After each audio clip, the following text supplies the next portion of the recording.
Шановні колеги, вітаю вас. Ми починаємо наш парламентський круглий стіл всесвітньо відомим норвезьким економістом, професором Еріком Райнертом. Наш круглий стіл сьогодні називається «Кінець вільного ринку чи нова глобалізація? Як Україні стати успішною?». Насправді я дуже вдячний професору Райнерту. Насправді я дуже вдячний професору Райнерту за те, що він прийняв запрошення Української асоціації Римського клубу, Київського міжнародного економічного форуму, Комітету Верховної Ради з питань промисловості підприємництва, що він в черговий раз в Києві сьогодні з нами. Насправді це дуже особлива подія, в тому числі через особистість самого професора Райнерта. Він не потребує представлення, але все ж таки я хотів би озвучити кілька фактів. Він має ступінь MBA від Гарварду і ступінь PhD Корнеллу. Він працював як економічний дослідник та експерт, вдумайтесь, в понад 50 країнах світу. Він є автором книги «Як багаті країни забагатіли і чому бідні країни залишаються бідними». Ця книга перекладена на понад 20 мов світу, в тому числі вона видана українською мовою. І ця книга визнана Світовою економічною асоціацією як така, що входить до 50 найважливіших економічних книг за останнє сторіччя. Економічна бібліотека професора Райнерта нараховує 50 тисяч книг, які в деталях розкривають економічну історію і економічну політику країн за останні 500 років. І насправді це є безцінний досвід і знання, яких сьогодні потребує Україна. Я також хотів би підкреслити, що дуже важливо, що професор приїхав до нас не як член якоїсь, скажімо, офіційної місії міжнародної організації чи як урядовий радник. Він приїздить як незалежний вчений, і тому його думки, вони є неупередженими, і він може говорити з нами повністю відверто. Я вважаю, що це якраз те, чого сьогодні вкрай потребує Україна. Чому це є сьогодні критично важливим? Ну, по-перше, тому що ми жодним чином не можемо бути задоволені поточним станом нашої економіки, в якому ми знаходимося. Адже ми сьогодні маємо за рівнем ВВП на душу населення лише 21% від того, що має Євросоюз, 14% того, що має американці, і тільки 12% того, що мають норвежці. Батьківщина професора Райнерта. Очевидно, що ми пішли не тим шляхом в нашому розвитку, і нам потрібно шукати нові рецепти і нові рішення.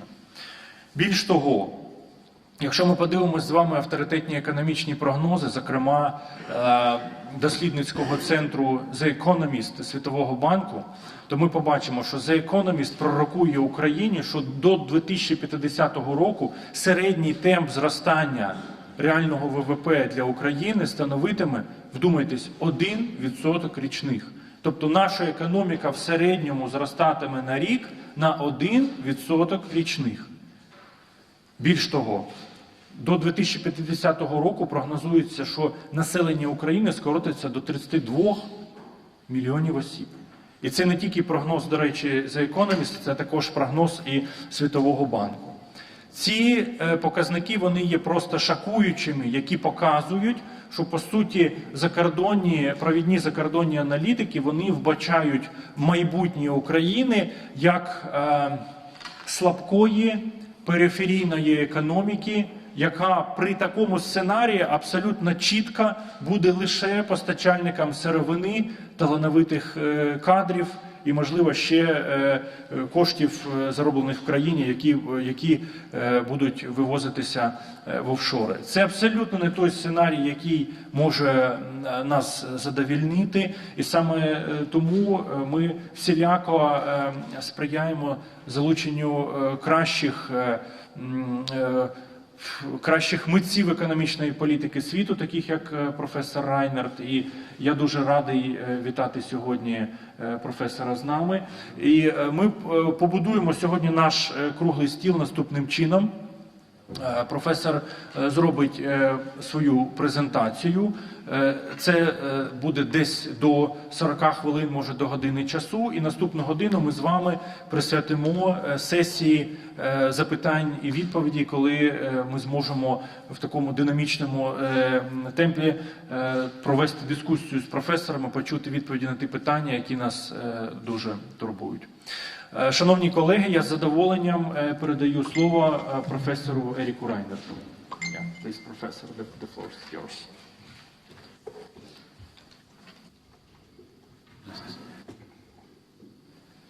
Thank you. This one, okay.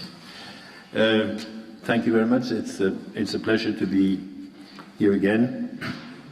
And we've heard the sad development in Ukraine.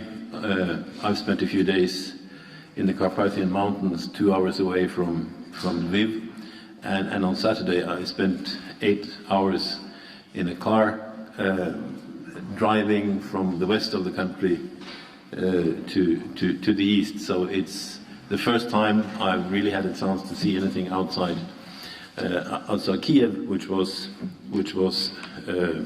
very interesting, very interesting. I understood why when the United States were discussing in the 19th century what kind of economic policy they should have, they had an interesting argument. The argument was that the United States obviously had a comparative advantage in growing wheat. And the Americans said, well, if we want to specialize in wheat, we will compete with the Ukraine. That was the only country they mentioned. And they said, if we specialize in wheat, our standard of living in the United States will be the standard of living of the Ukraine, minus transportation costs, which we will have to pay, plus any technological advantage that we may have. And then the rhetorical question was, well, do we want to have our standard of living set in the Ukraine? And the answer was no, because the Ukraine was not that wealthy. And that was a key argument for industrialization in the United States. So in a sense, a core argument also of my talk here is that, you know, I think it's a good idea that you grow wheat, but if the only thing you do is to grow wheat, you will get poorer and poorer. And this the Americans understood more than 100 years ago, actually about 150 years ago, right? So there's some long-term knowledge here which tends to get lost.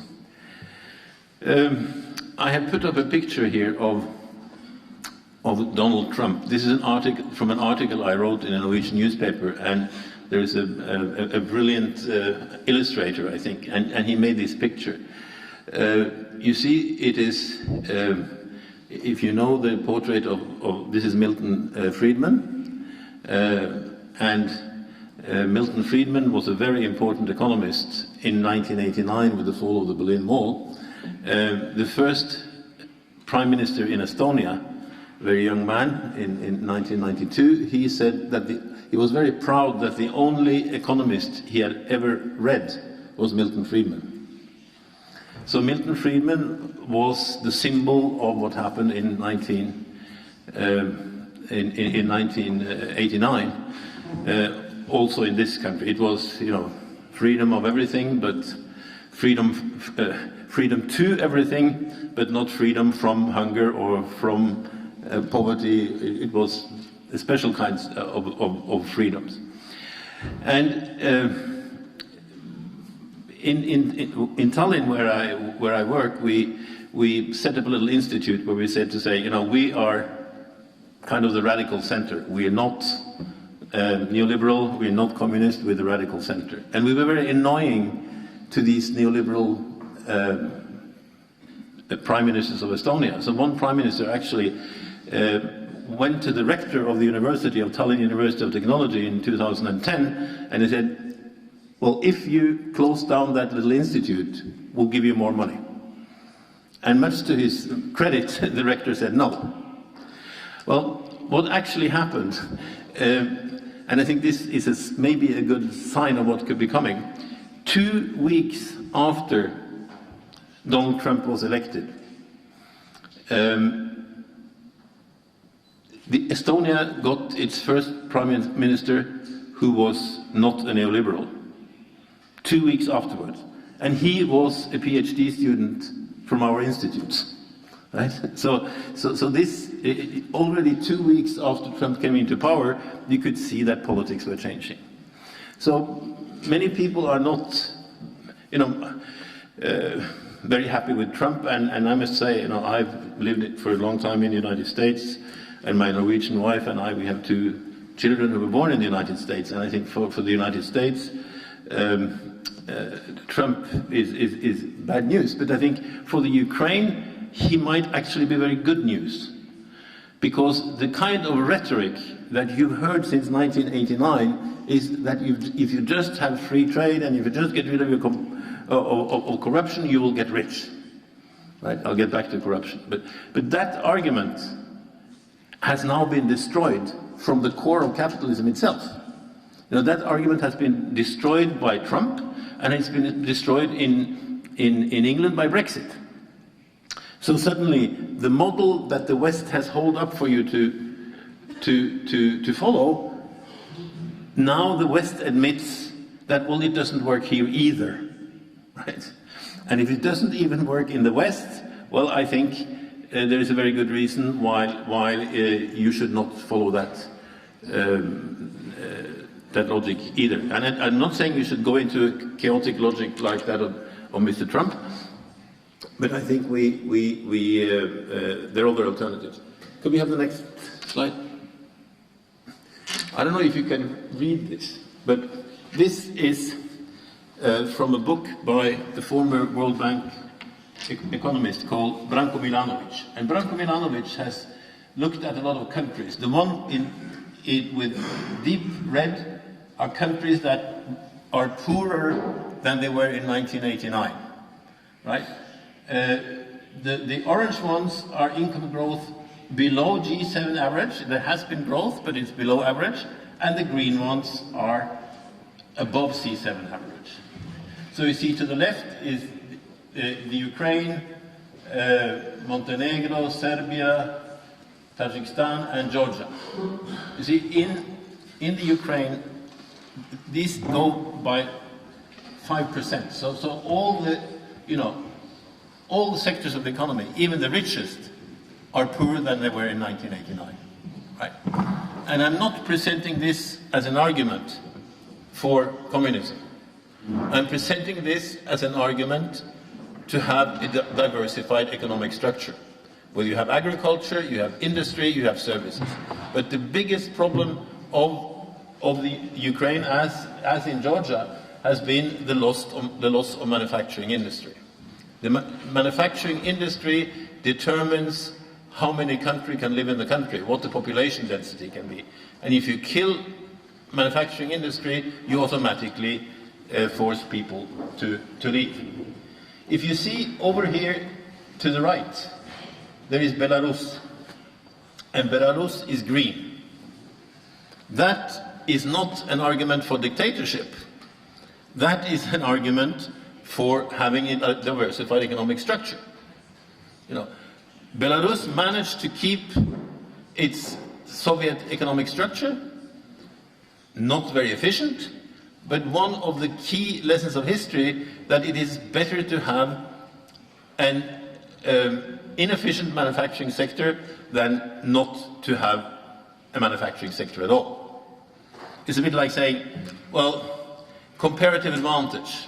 Well, economists don't say to their children, my daughter, you're so good at washing dishes, you should have a comparative advantage you should have a career in washing dishes in restaurants. They don't say that to their children, but they say it to other countries, right? So the economist would rather say to his daughter, well, I would rather that you be a mediocre lawyer, go get yourself an education, because a mediocre lawyer makes much more money than the most efficient person washing dishes. Right?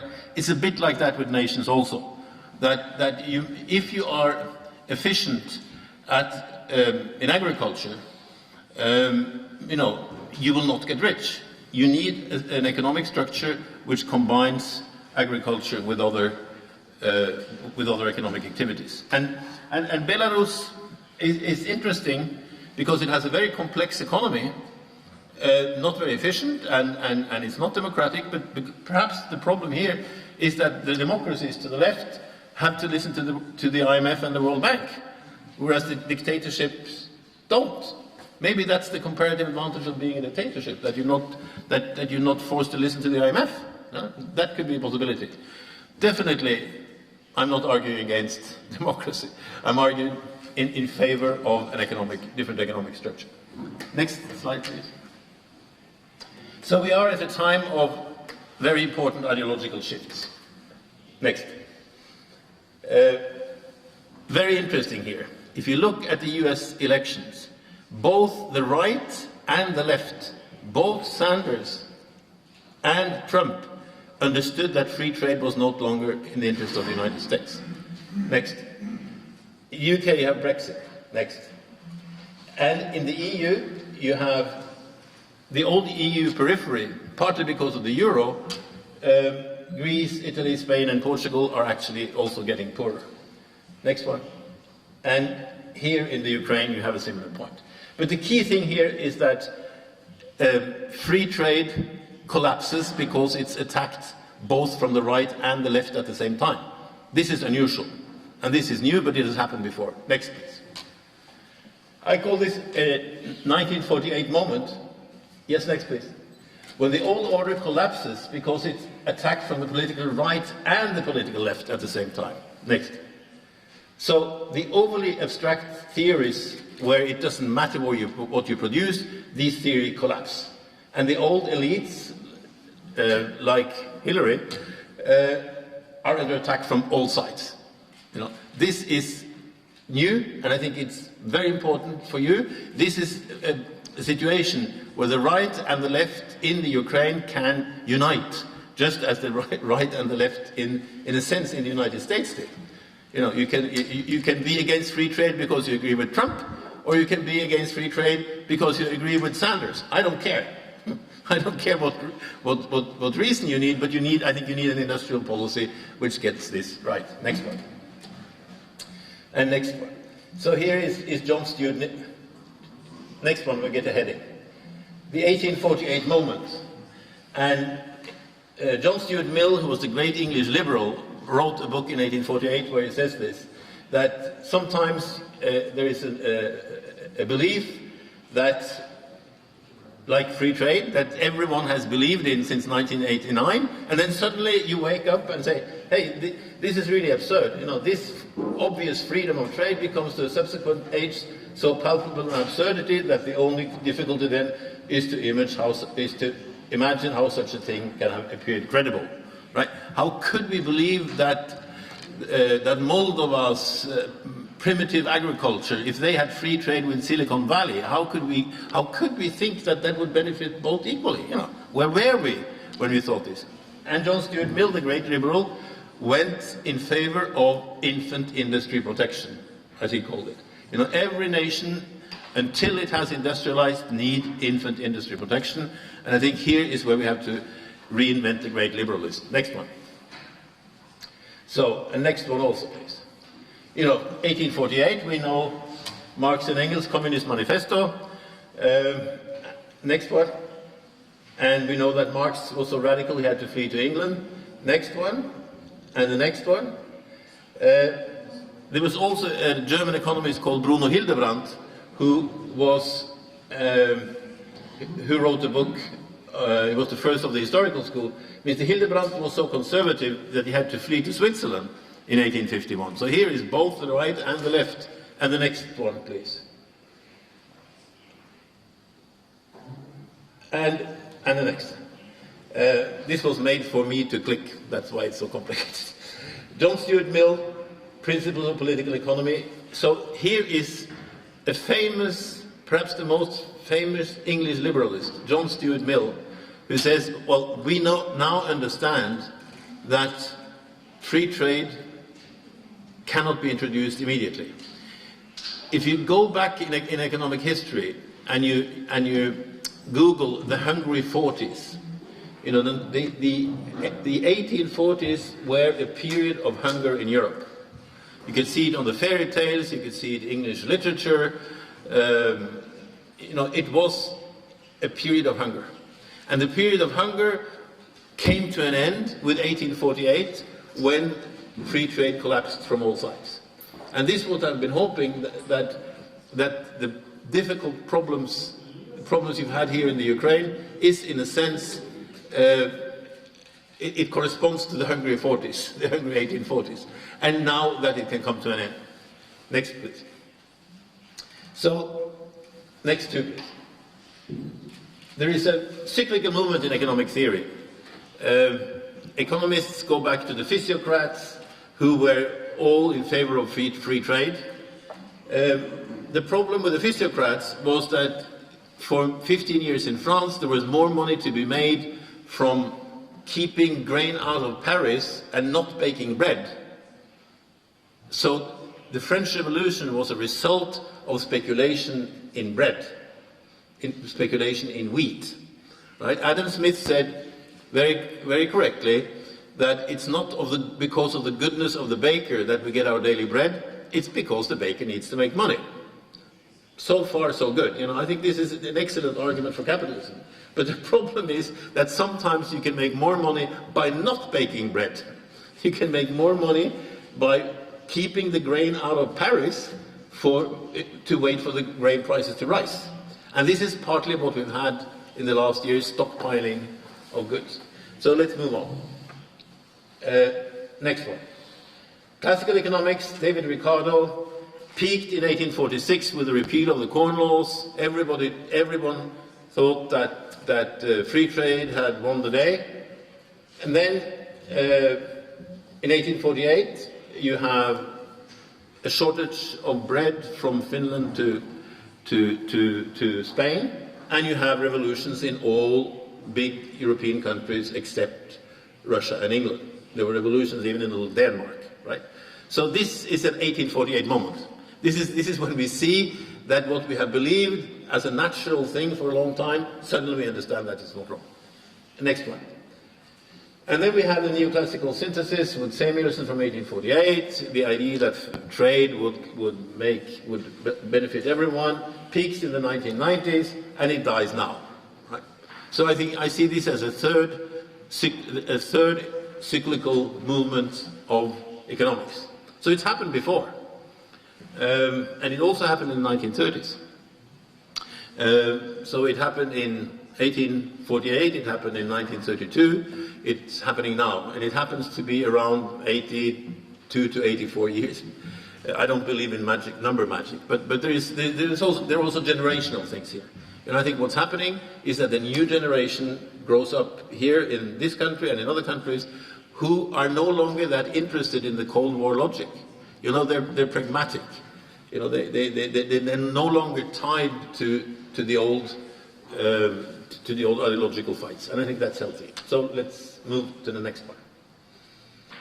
So what we're seeing, let's take the two next ones too. The third world, I started out being a Latin Americanist.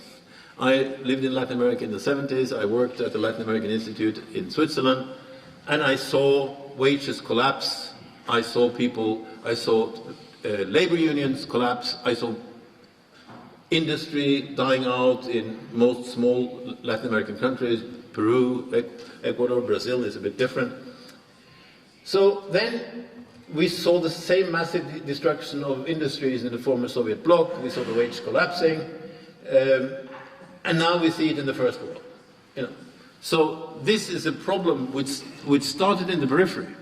It started in Latin America, then it hit the second world, and now it hits the first world. But interestingly enough, it is not until the problem hits the core of capitalism, then people wake up.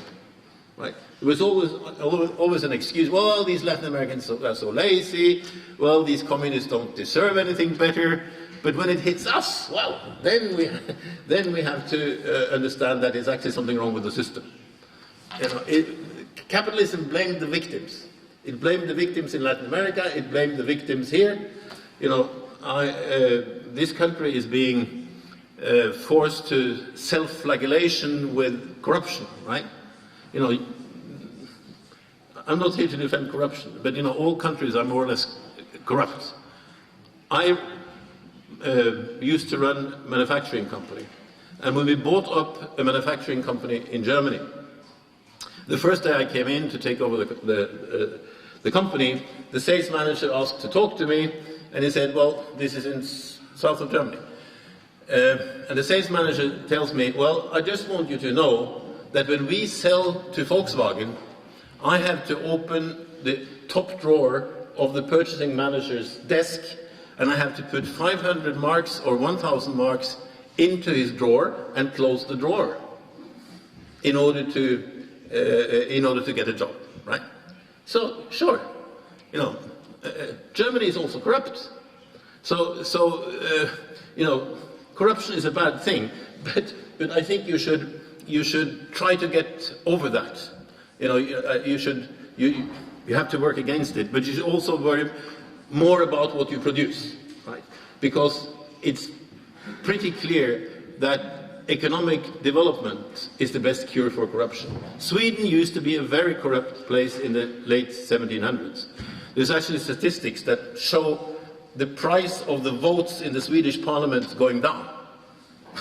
So it became cheaper, and corruption became cheaper and cheaper, until there was a coup in Sweden. You know, the king had a coup which stopped it, and then they started developing. So, you know, don't let people think that, don't think that this is the only country with that problem, right?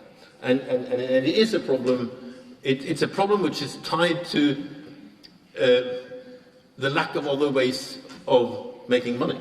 And it's actually tied to that. So let's move to the next one. So here is, next one also please. Here is something very important. And this is kind of the elephant in the room that economists no longer talk about. If you're a hunting and gathering society in the Amazon, 2 persons per square kilometer is a lot. If you have an agricultural society, 40 persons per square kilometers is a lot. You know, I was in Eritrea, which was strangely enough fairly industrialized in the 1930s. In Eritrea, 40 persons per square kilometer was okay. But when the population started approaching 50, then people started to leave. Right? And where did the people from Eritrea go? Well, they go to Holland, for instance. And in Holland there are 400 or more than 400 people per square kilometer. And they still can find a job. Right? I think this is something that the IMF and the World Bank doesn't tell you, and they should. Right? I think one of the saddest things is when the most important export item of a country is its bright and intelligent youth who have to leave the country. Well, if you want to stop that bleeding of people, if you want to stop the migration, the only way to do that is to diversify the economic base. Right? And this is kind of the proof. Right? And by killing the manufacturing industry, you severely cut a nation's ability to support its own population. And I think we had some predictions here, and the predictions from the World Bank and IMF were obviously that the deindustrialization of the Ukraine should continue. I think you should stop that. You kill a lot of problems at the same time. You kill the unemployment problem, you kill the migration problem, and you kill the problem of not having enough taxes to collect. So, next one, please. And again, what I said, it's better. The important thing is not that the manufacturing industry be so efficient. It's much better to have an inefficient industry is infinitely better than having none at all. Look to look to Belarus as a proof of that. Next one, please. So here is an interesting thing, which is what everyone understood after World War II. There was something called the Morgenthau Plan, and the Morgenthau Plan was named after the U.S. Minister of Foreign Affairs, Henry Morgenthau. He wrote a book in 1943, Germany is our problem. And his solution to the German problem, Germany had started 2 wars already in the 20th century, was to de-industrialize Germany. That was the worst punishment they could think of, right? And think now, the Ukraine has been subject to the worst punishment, what people in the 1940s saw as the worst punishment of all. And then something went wrong. You know, this industry was prohibited, the Russian came and took out the machines, but the problem was that people started moving from the English, American and French zones in Germany into the Soviet zone. Because the Soviet zone, East Germany, still had industry. So the Americans said, here is something we don't like that. You know, people are attracted to communism. And I think this letter here from Herbert Hoover, the previous president, he sent that to the president at the time, Mr. Truman, March 18, 1947. You know, he says, there's only one problem if we deindustrialize Germany. There will be too many people. You know, if we deindustrialize, it cannot be done unless we exterminate or move 25 million people out of it. You know, he had looked at population densities of different countries, and he said, if you remove industry from Germany, there are 25 million people too many. And then he says, what should we do with them? Should we shoot them? Or should we take them somewhere else? If so, where? You know, where do you move 25 million Germans in 1947? That was impossible. Then it took just over 2 months. Early June 1947, the then Minister of Foreign Affairs, George Marshall, who had been in charge of logistics of the US Army, the US forces during World War II, in charge of logistics all over the globe, you know, a man with a certain overview. He announces at the commencement speech at Harvard University, early June 1947, he announces the complete reversal of the Morgenthau Plan. He announces a reindustrialization plan for, not only for Germany, but from a belt of countries, from Norway in the north, all the way, you know, Portugal, Spain, Italy, Turkey, Taiwan, South Korea, Japan. So this was a conscious move to stop communism by making the countries bordering communism very rich. And this is probably the most successful economic plan in history. You know, it really worked. It really worked. And that was a reindustrialization plan. And I think this is what we now need, not only for Georgia, but for all the countries that are east of the EU, so to say. So I think this is the most important phrase in economic policy in the 20th century. If you deindustrialize, you will have 25 million people too many. And here they're moving out. Next one, please. So we see here is, what we see is the shrinking value added of Ukrainian GDP from 2004 to 2015. Well, you probably have better numbers than I am. So let's move to the next. So Europe from 1947 was saved by saved from the Morgenthau Plan, and the Marshall Plan took over, as I said, a belt of rich countries. So, next one, please. And what I don't understand is why the EU doesn't do the same thing. You know, if the EU was interested in stopping Russia, they should give the Ukraine a Marshall Plan. Why don't they do that? I think it's, as I say in my book, well, it's either evil or they're ignorant. We can choose. I think a lot is ignorance. Right? And what do they give you? Well, they give you what I call a false carrot. Well, we are so good, you can export your tomato juice to us. Right? And they are so kind that they take 3% of your tomato juice. And then to be extra kind, they take another 0.2% of your tomato juice. Right? And the quotas are being used up in January and February. This is grossly unfair. And it's holding up a false carrot to you. I think you should get rid of this false carrot and say, you know, this is not serious. This is not serious business. Come on. and you know, talking back at power, talking back to power. I think this is indeed useful. And I think Germany, I think we shouldn't attack Germany for all their sins in the 20th century, but we should attack Germany for their sins now. You know, and this is becoming an issue also inside the EU. That we'll get to that. The enormous export surplus of Germany. Let's move on. Next, please. So what you set in motion is deindustrialization, de-agriculturalization, depopulation. First you lose industry, then you lose agriculture, and then you lose the people. We see it in southern Mexico, we saw it in the Caribbean, we see it in Latvia, we see it in Moldova, and we also see it here. And then we see, you can take the next one. Destruction of real wages happened, you know, as we said, in this sequence.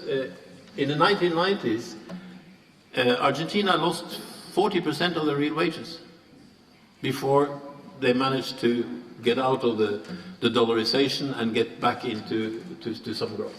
And the EU periphery is being hit now, and so is also the countries east of the EU. So let's move on.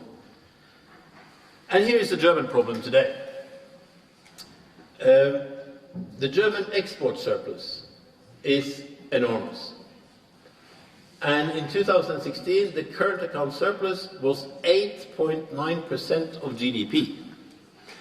The EU has a recommendation that export surpluses should not be more than 6% of GDP.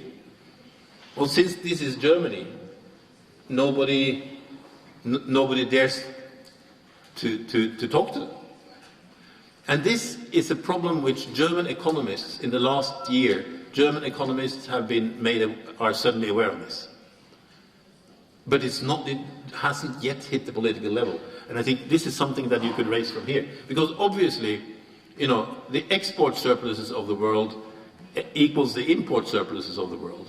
So that, you know, the surpluses equals the deficit. So if they have 8.9% of GDP as a surplus, well, somebody else has to have an enormous deficit. Right? And in the Ukraine, it's 3.6% of GDP.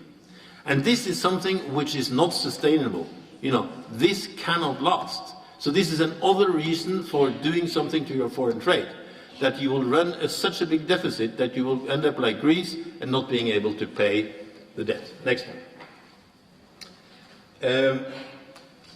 And think of China with all its people.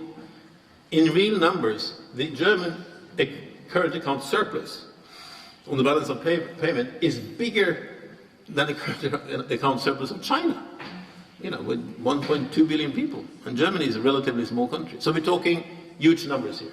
Next one. So the interesting thing here is that Germany, part of that Marshall Plan was that Germany was allowed to get rid of a lot of debt. You know, Germany had a lot of debt from World War I and World War II, and it was forgiven. So the country that is now accumulating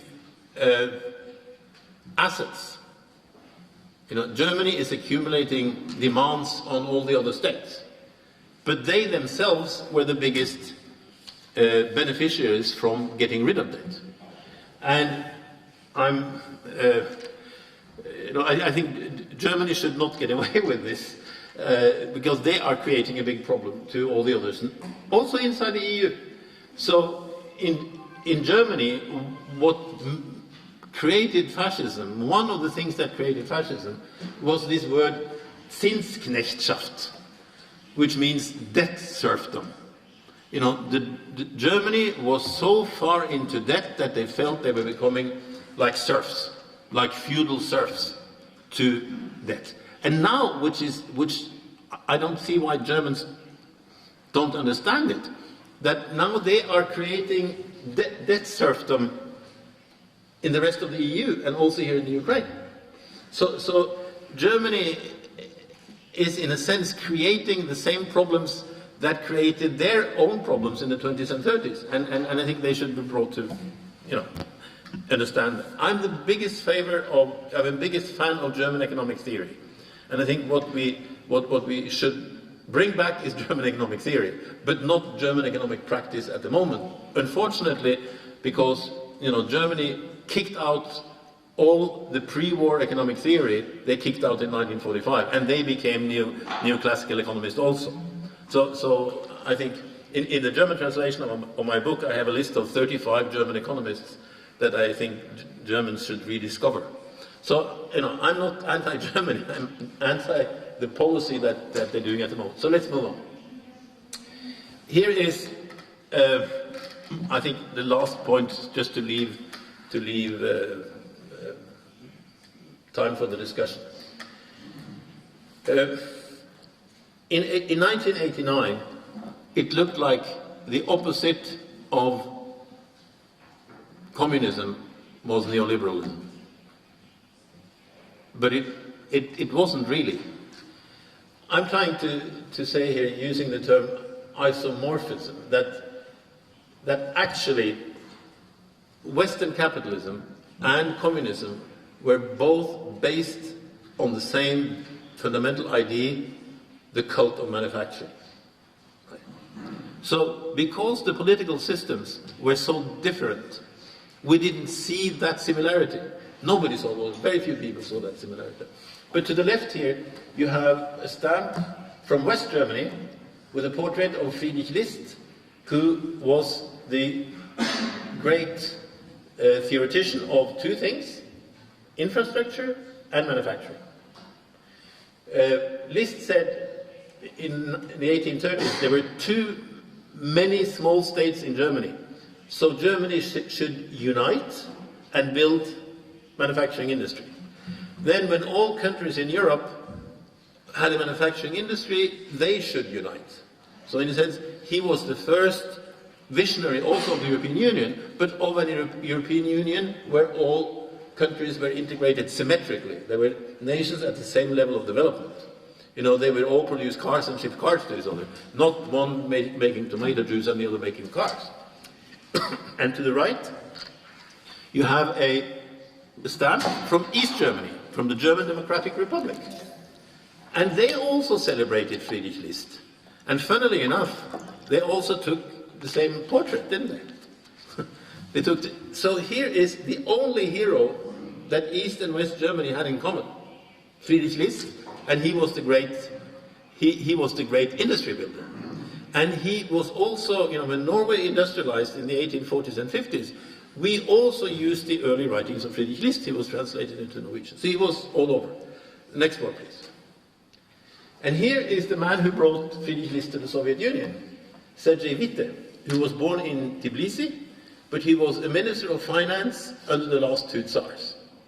So if you wonder, you know, how this idea from List hit the Soviet Union, well, here is the explanation. And actually, Witte wrote a secret memorandum to the Tsars in 1809, and he said, well, I think we Russians are exaggerating the geographical expansion.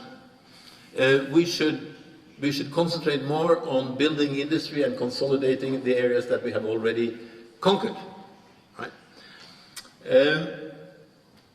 And he had the same idea as List. You know, he is the father of the Trans-Siberian Railway, which was an enormous project. So just like List, two things, infrastructure and manufacturing industry. And I think this is what we can also learn today for the Ukraine. And a Ukrainian economist has looked into this and has looked at what actually happened with the revolution 100 years ago. Well, most of the bureaucrats in Moscow disappeared.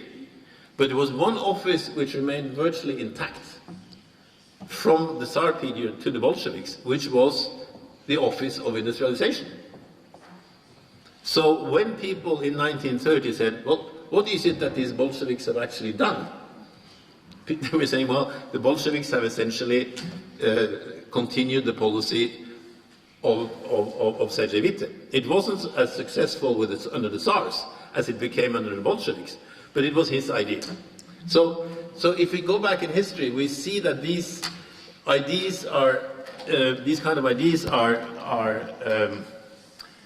discovered, then things go very well, and people say, oh, we don't need these theories anymore, and then things deteriorate, and we have to rediscover the same theories again. It was the same thing with the financial crisis. After the financial crisis in 1929, the Americans had a law, the Glass-Steagall Act, which made it illegal to blend speculative finance with normal finance, right?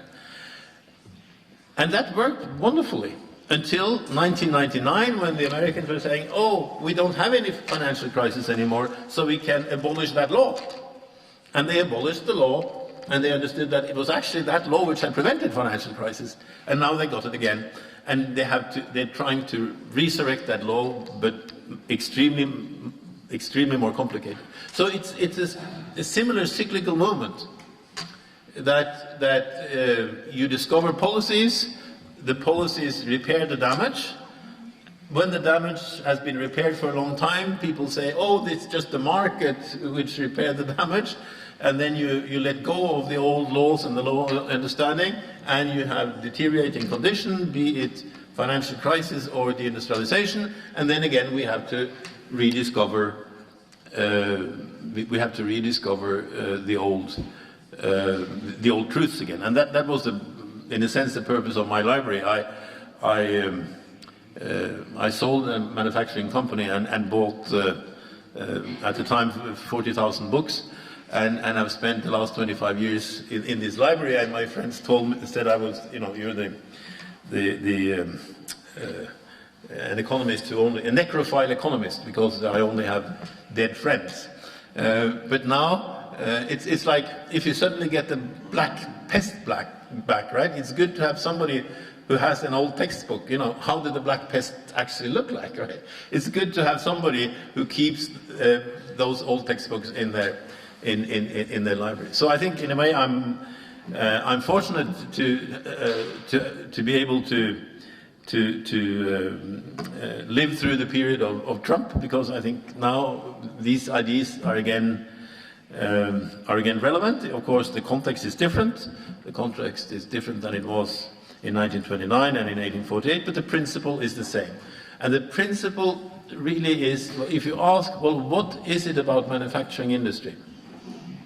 That understanding goes back a long time, but the key thing is that in the manufacturing industry, if you increase production, costs tend to fall, right?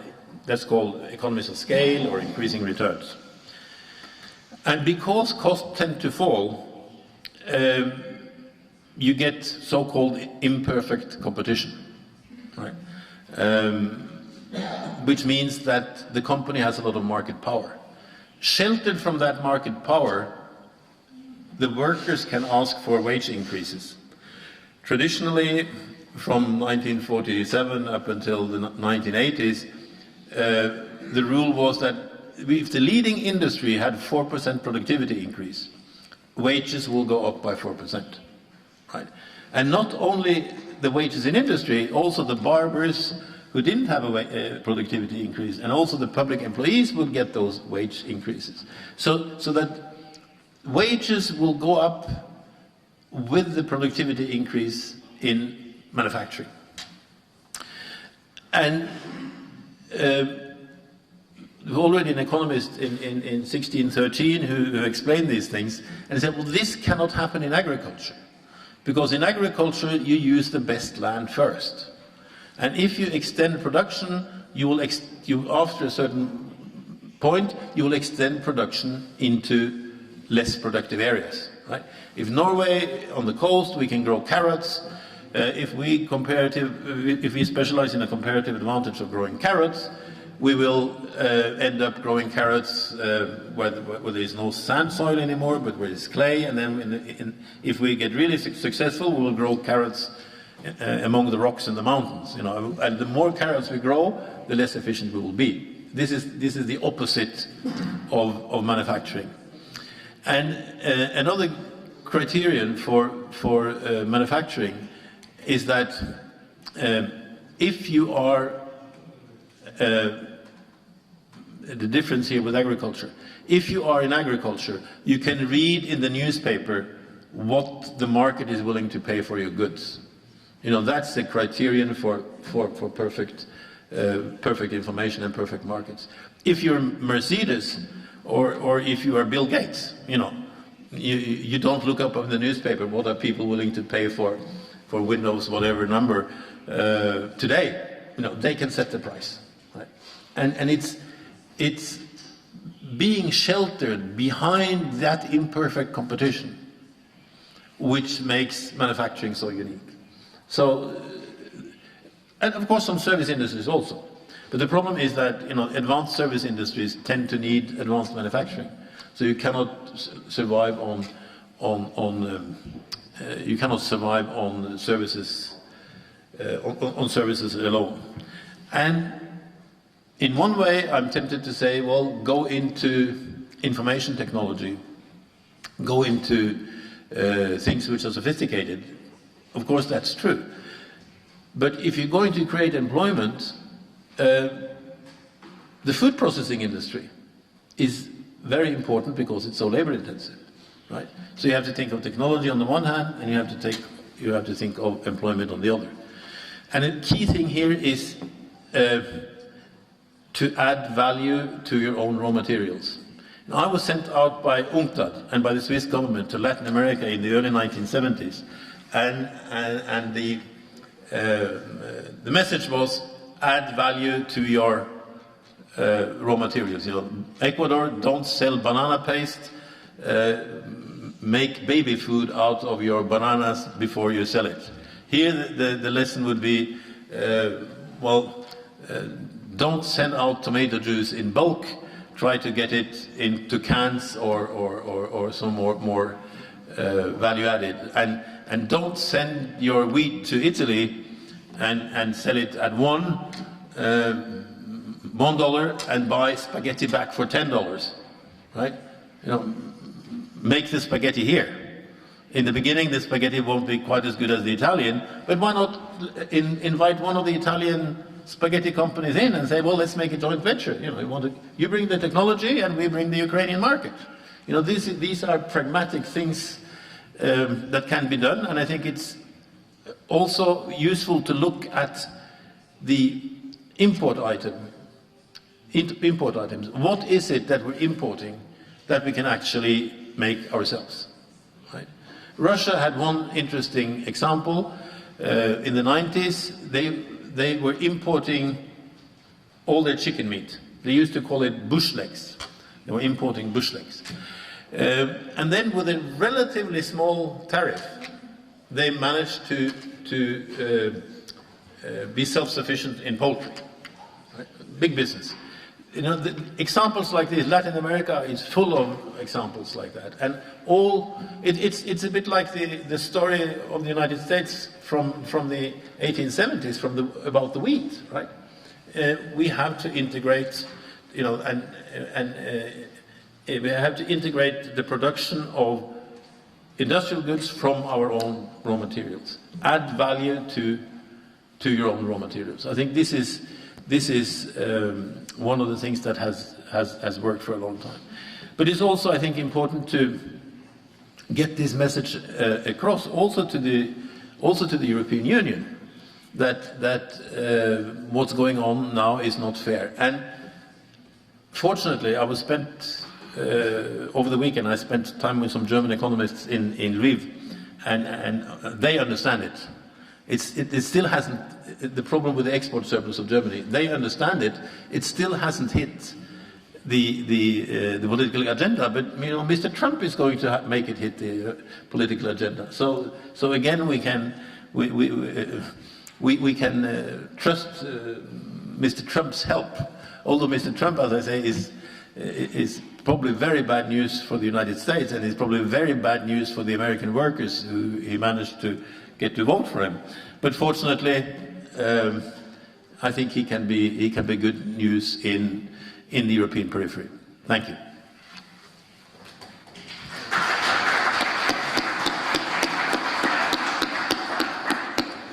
Dear Professor Reinert, thank you so much for such a brilliant speech, and we do appreciate your comprehensive and direct manner. We really like this kind of approach. And now we'll moving to the Q&A session, and we have simultaneous translation. Шановні колеги, ми переходимо до розділу запитань і відповіді. Я прошу вас бути лаконічними для того, щоб ми встигли якомога більше. Будь ласка, Михайло Володимирович, прошу, вам слово. Пане Райнерт, ви у вступній частині своєї презентації і навіть в завершальній її частині згадали пшеницю і Сполучені Штати Америки і роль України в тій дискусії. А потім перевели місточок на вплив Мілтона Фрідмана на Трампа. Я хочу сказати, що і в цьому порівнянні є вплив України, бо хочу вам нагадати, що Мілтон Фрідман родом з Закарпатської України, його батьки жили в Берегово, недалеко від Львова, а потім переїхали в Бруклін. Але мої питання дещо про інше. Два запитання, якщо можна. Перше. Ви у своєму інтерв'ю якось сказали, що Захід, наказавши Росію санкціями, по суті деіндустріалізували цю країну. І провели таку паралель, що це може мати загрозу для Заходу. І якраз сумна паралель полягає після Першої світової війни, як поступили з Німеччиною.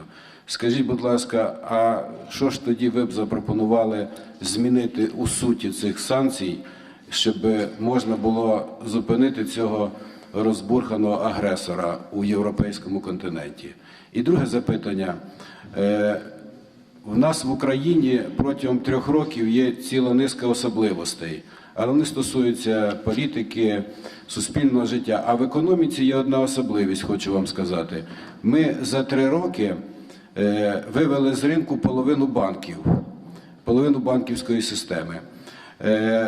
Може б це для вас не було дуже і цікавим, але минулого тижня голова Національного банку Гонтарева поїхала в Брюссель ділитися досвідом, то може така ситуація статися і в Європі. Як ви оцінюєте цю ситуацію? Спасибі. Well, thank you. I try not to go into politics. And of course, my sympathy is with the Ukraine in this problem with the aggressor. I think my comparison there was that the problem with Germany after World War I were 2 things. One, that they were very poor and that got a huge debt to pay. And second of all, that small German ethnic minorities had been left in countries that were no longer German. Right? So I think this is the parallel. That Russia is poor and we have the problem of the ethnic minorities. But my recommendation then would be to make the neighbors richer, to make the Ukraine richer. And also, I think it is not in Norway has a border with Russia, and it's not in anybody's interest to have very poor neighbors. So I think economic development could actually, on all sides, lessen tension. That would be my view. But as I say, I know, I don't want to go into politics, but obviously that I'm coming back here frequently means that I have some kind of sympathy for Ukraine and the cause of the Ukraine. If not, I wouldn't be here. But the Russians are also translating my books, and probably there's actually a new book coming out in Russian now called Spontaneous Chaos, which I go against the idea of the Austrian economist that the market will create spontaneous order. I think the market can sometimes create spontaneous chaos. I didn't know the Friedman story. That was certainly interesting. Well, the basic problem of banks, according to Hyman Minsky, who was a theoretician who for a lifetime said that we will have a financial crisis again, and nobody listened to him. He died in 1996, 1 year before the Asian crisis. That was poor timing. But Minsky says that the fundamental problem is that the ability of banks to create new credit through innovation far exceeds the capacity of the real economy to absorb these funds in a profitable way. Right? So this leads into what in the profession is called, Minsky schemes, Ponzi schemes. Banks must be regulated. If they're not regulated, they will create so much more, too much liquidity. And if those of you who have studied bookkeeping like I have, when the banks create funds, it's assets in their balance sheets, but there are liabilities in other people's balance sheets. So when banks print money, they actually print debt, right? This is the problem, that the debt is growing too much. So I don't know the situation of the Ukrainian banks. I noticed that the bank sector was heavily pruned, should we say. So maybe that was a good idea. We now know that many Italian banks, actually the oldest existing bank in the world, Monte dei Paschi di Siena, from 1340 something, I think, is actually technically bankrupt, right? So I think we probably have a financial crisis coming again. There's too much money out there chasing investment possibilities in a shrinking economy. So the combination of printing money and going into austerity, printing money on one side and reducing demand on the other, is a pretty bad combination. So maybe that was healthy, but I don't have the details. But clearly the banks should be reined in. Absolutely. Дякую, пане професоре. Будь ласка, Ігор Ліський. Thank you so much. It was really interesting and really appreciate for everything you talk. I support personally. But if coming back to the Ukraine issues and challenges, as you know, we have conflict on the east, and we also we can't say that West really wants to make another plan Marshall for Ukraine and just invest for industrialization. All the programs, including IMF and just European banks, just say us that just should be focused on agriculture, on something else, on just fighting corruption and so on. So no money, to say simple. So we have really lack of resources. Could you give us some recommendation of in this situation what the industries or what should be where Ukraine should be focused on? For example, should we start with roads, railways, or some kind of industries? Just your recommendation. Thank you. Well, I think you should make an effort to explain to the world for instance, what I discovered, that pensions in Russia are considerably higher than pensions in the Ukraine. So from an economic point of view, this is not in the interest of the West. The interest of the West is, just like during the Cold War, to keep an economic buffer of healthy, rich countries against Russia, which is still defined as the enemy, right? So I think this should be explained to the EU, because they obviously don't know it and they don't understand it. They don't want to know. They leave it all to the IMF. I don't know, but I think this is important. That if their role, if they want to stop Russia, well, they should make you rich. This is not in their interest. So I think that message should come across. Well, I think important is to try to save the industry which is still there, right? And then with some tariffs, for instance, I think you should look at the old import substitution arguments. If you're Latvia with 1.5 million people, there's very little you can do. But with 40 million people, you can, you have that advantage. You can really do things. It's a huge market. Norway has less than 5 million people. You have almost 10 times as many. So this is something that should give you confidence that you are a big market. And the industries that you have, for instance, the large dimension steel tubes, right, which I've looked a bit into. There was a sensible move to increase the export tax on scrap iron from 10 euro a ton to 30 euros a ton, was it? That was a very sensible thing to do. Actually, the economic development of England started around 1485 with an export tax on raw wool. Florence got rich from English wool, and the English decided, well, let's do that ourselves. And that's why Florence is so picturesque today, because it stopped developing when the English started producing their own woolen textiles. So there was an attempt from the EU, I understand, to stop that increase in export duty. The scrap wasn't going to the EU. The steel tubes were not going to the EU. So this was essentially, in my view, none of EU's business. But they did it they punished you, or they tried to punish you, out of pure ideological stupidity. And the ideological stupidity far exceeded what would have been their self-interest in making the Ukraine economically healthier.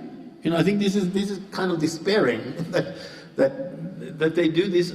There was no self-interest. It was just ideological, I call it stupidity, but lack of pragmatism or whatever. So I think it's useful to say what's there.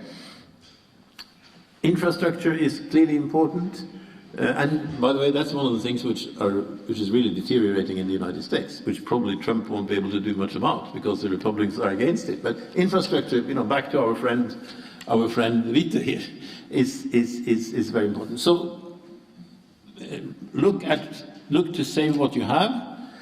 Look into high tech. I understand that the Romanians are giving scholarships or citizenship to people near their border. The Poles are trying to steal the best brains.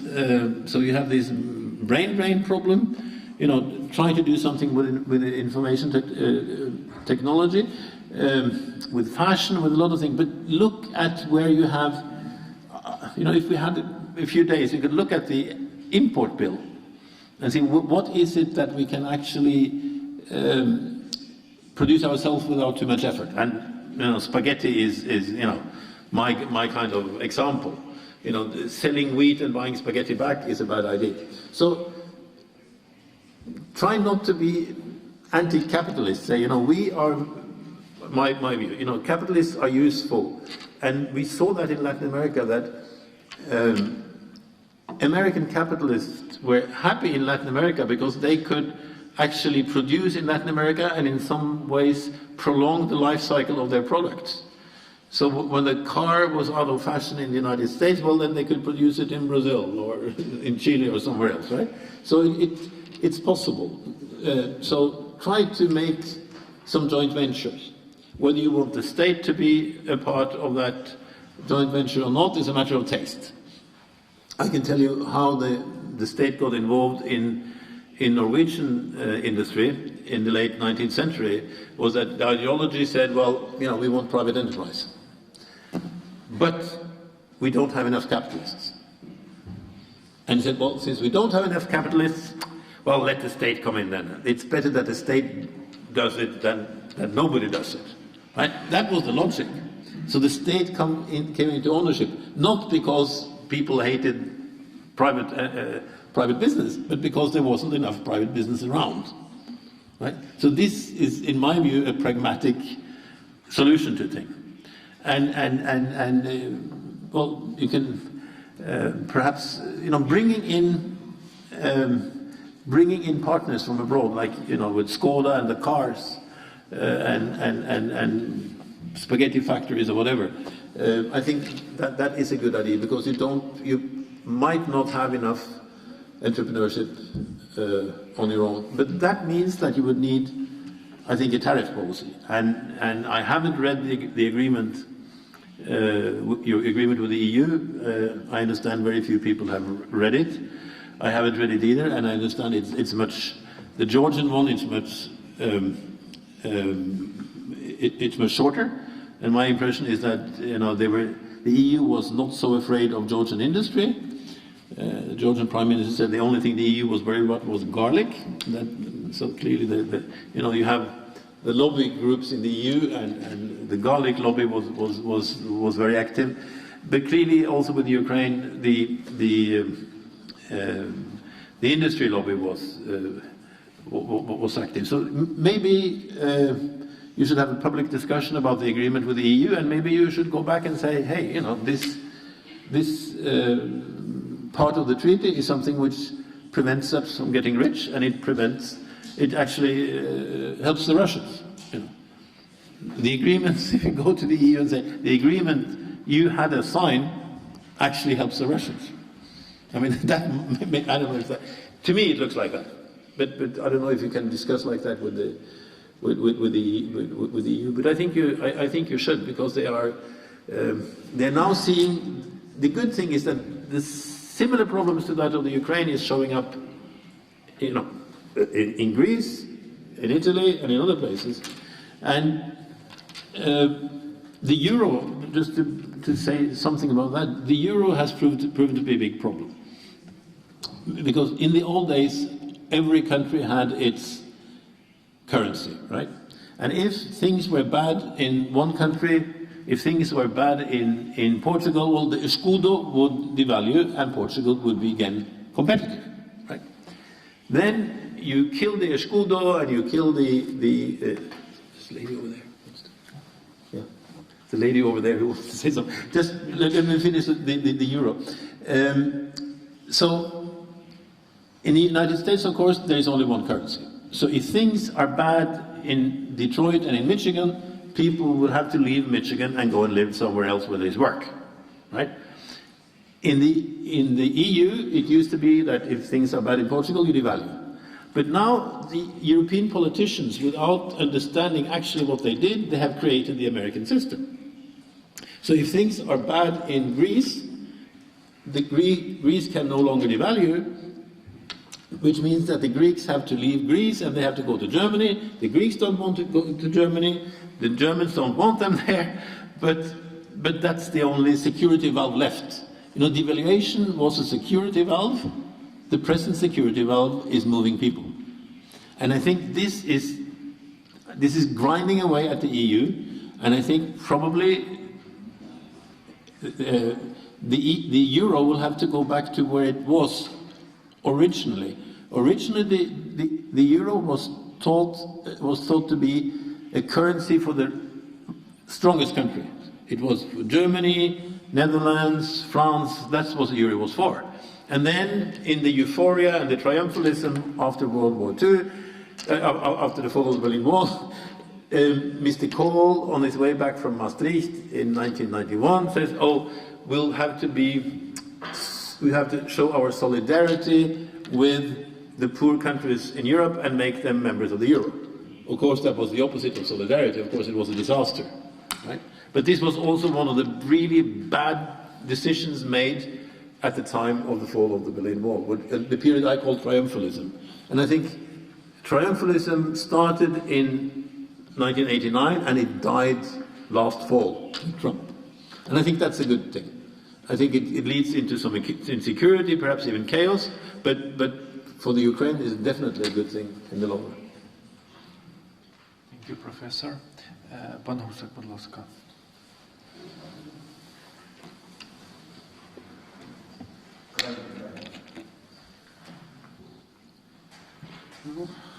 Mr. Reinert, thank you so much for a very interesting presentation, and theory, which has many implications for Ukraine.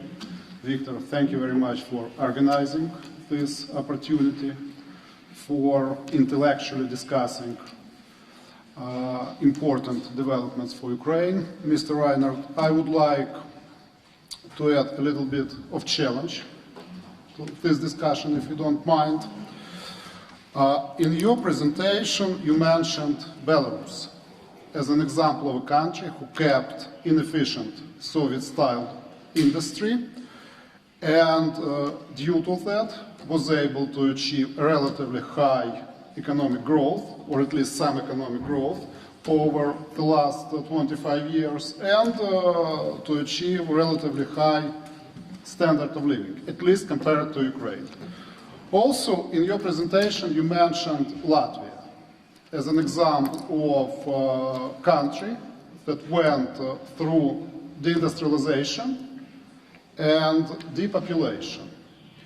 And Latvia is also a good example to compare to Belarus because those countries all belonged to the former Soviet Union and had approximately the same starting conditions in 1990, 1991.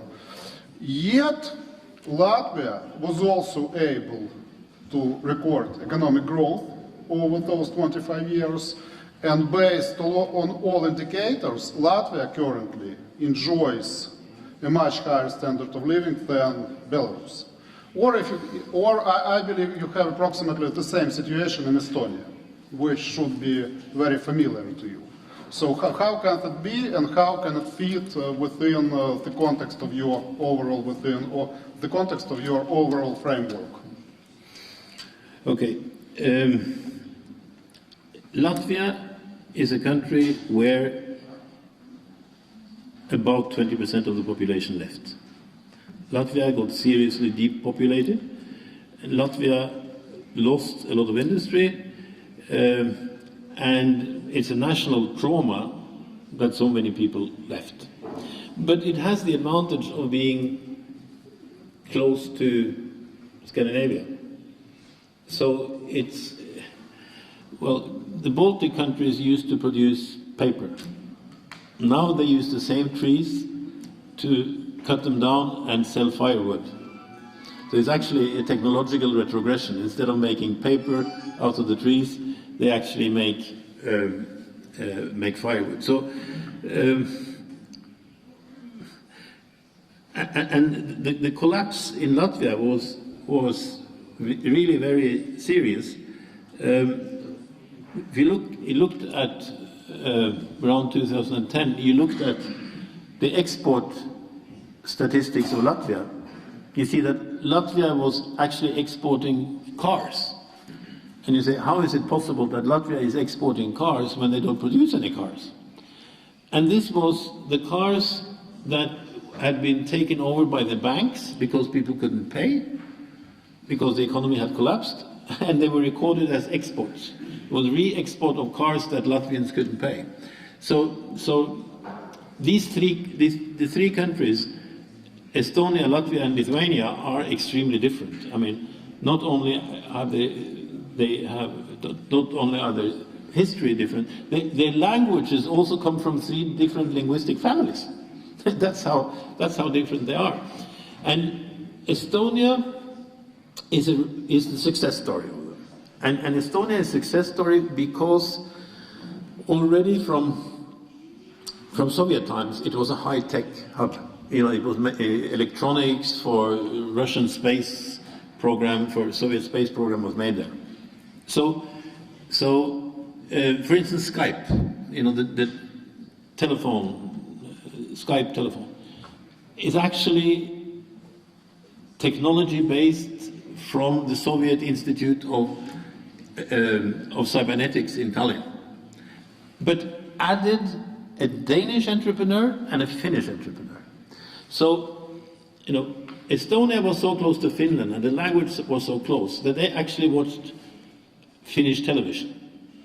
So culturally, in a sense, Estonia became integrated very fast. And because of the high tech, and because of the geographical proximity to Denmark and Sweden and Finland, a lot of this high tech survived. Georgia was another high tech hub of the Soviet Union, but there were no neighbors. There were no Finland or Sweden as a neighbor. So that technology in Georgia died out. They tell me that they're now importing engineers, right? So geography matters. Just the fact that these Baltic states are close to Scandinavia has been an advantage. As Georgia being far away from Scandinavia was a disadvantage. So Latvia, if you go out, the countryside in Latvia is very, very sad. It's really worse than it's worse than the countryside in the Ukraine. If you look at the statistics, Latvia enjoyed a higher economic growth than Belarus over those 25 years. Oh, well, it helps to get rid of 20% of the population if you get deindustrialized, and 20% of the population. That is a huge number. Well, absolutely. They are members. One more point. And you know, the EU has made Latvia a kind of a tax haven. You know, they stopped Cyprus as a tax haven for Russians, and the new tax haven from Russia is Latvia. So the EU is trying to do something there. But it's an interesting thing about Belarus. MIT, economists at MIT and Harvard made an atlas of complexity of different economies, with the idea that the more complex the economy, the bigger the division of labor, the larger the number of professions and industries, the richer it is. So I had a Norwegian journalist call me up and say, I have this atlas of complexity. How come that Belarus is scoring much higher than Norway? And I had to try to explain that, well, that is because Norway has so specialized on oil, which may be a problem in the long run. And Belarus is very diversified. So if you look at it from a sophistication point of view, Belarus is actually fairly sophisticated. But, you know, I'm not defending communism or dictatorships. I'm just talking about economic structures. Okay, just one more remark which you may find interesting. For the sake of discussion, Belarus may not be a very good example in this situation because, as you said, Baltic countries enjoyed subsidies from the EU. One theory is that relatively good performance of Belarus is mostly due to two reasons. One is that you cannot really trust the government statistics, because once again it's a dictatorship and they can give you any number you want. And probably more importantly, Belarus receives a lot of subsidies also being a small country. Belarus receives a lot of subsidies from Russia, mostly through discounts on important energy, on oil and gas. For instance, I can give you a number. Up till recently, Belarus was getting Russian natural gas for $70 per 1,000 cubic meters. The last price for Ukraine was, just for the sake of it, was 200. And because Soviet-style industry was very inefficient and was very energy intensive because natural gas was cheap. Belarus, due to those subsidies, was able to keep this industry as a price for its political orientations, close the ties to Russia. Whereas Ukraine, being forced to pay market prices for natural gas, did not have this opportunity. But to sum up, mostly this relatively good economic results is a result of direct subsidies from Russia. And now they say, because Russia is not in a very good economic position, those subsidies will get reduced, and then we'll see, or they will see, what will happen to Belarus. Yeah. Well, I'm not trying to make a hero out of Belarus. I'm just looking at, and it's an interesting case. Yeah. Still. Thank you so much. Let's shift back to Ukraine. Please. Thank you very much. Hello, my name is Ksenia Bukshina. I'm a journalist from Business UA, and actually in my question I would like to come back to the question about the treaty of European Free Zone that we started to talk about. Actually, the question is, we don't see the economic miracle that a lot of politicians promise, and we only see that the exports to EU increased 13%, and it's actually mainly the raw export, but that to Russia dropped 25%. And my question is why actually it happens and who is to blame for that? And the second is maybe we should search for another markets, emerging markets, for example, to focus mainly on China as a main market. What do you think about that? Thank you. Yes, as I said, I don't know the details of the agreement, but I think you, as I understand, very few people have read it. You mentioned that, and probably it was oversold by the Europeans. By the way, 1988 there was a very important report inside the EU called the Cecchini report. The Cecchini report calculated the benefits from the single market. What benefits would there be? 85% of those benefits came from increasing returns, came from the fact that manufacturing industry would get bigger markets. So if you had told Mr. Cecchini that what's going to happen is that some countries would lose their manufacturing sector, Mr. Cecchini was, well then the argument doesn't hold.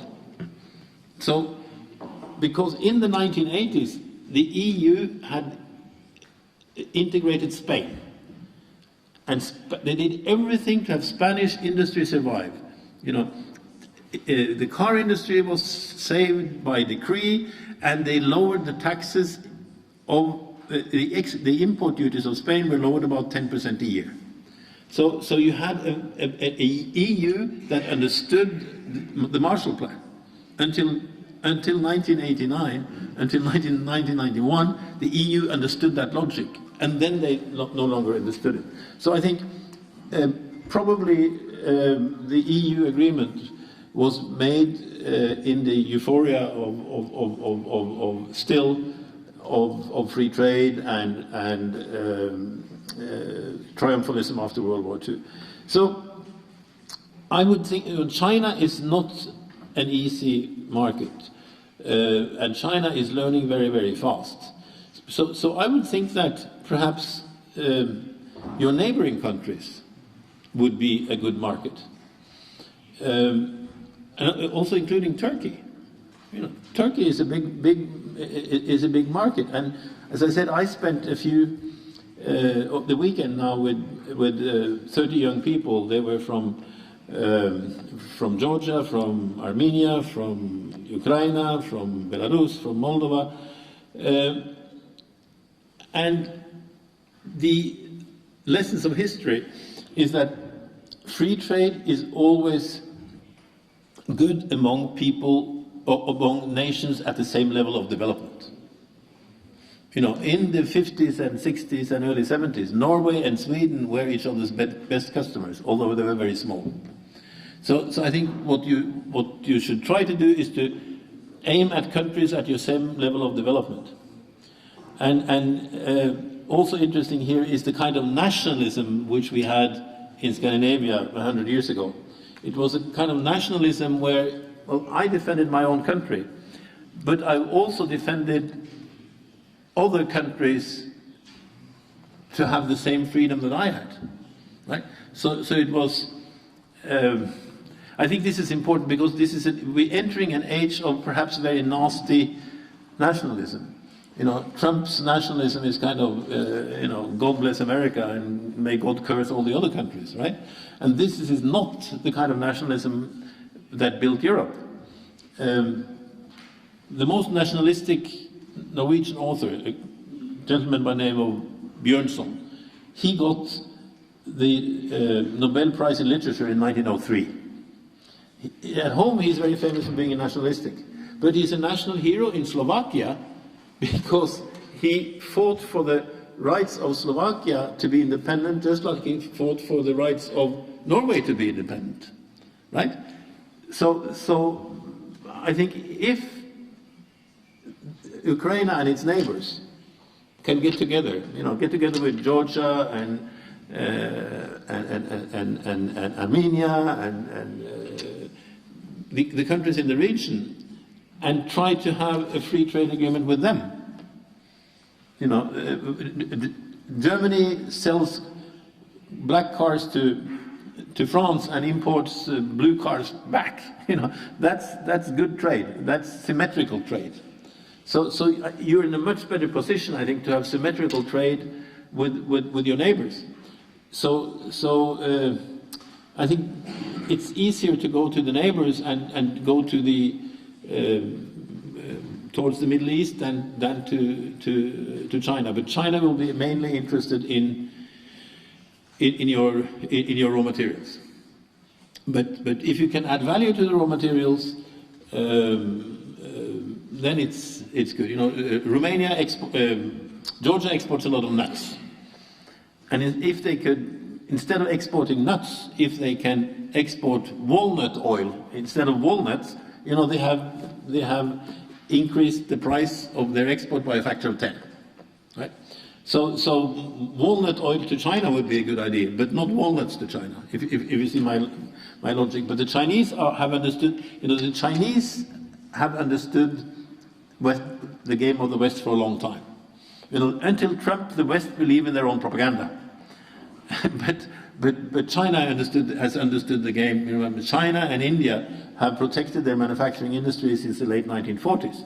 They did it in a very inefficient way under communism, clearly the Chinese. But they also listened to Liszt in a long time. For a long time. So I think a bit off the track. Clearly, the diminishing trade with Russia is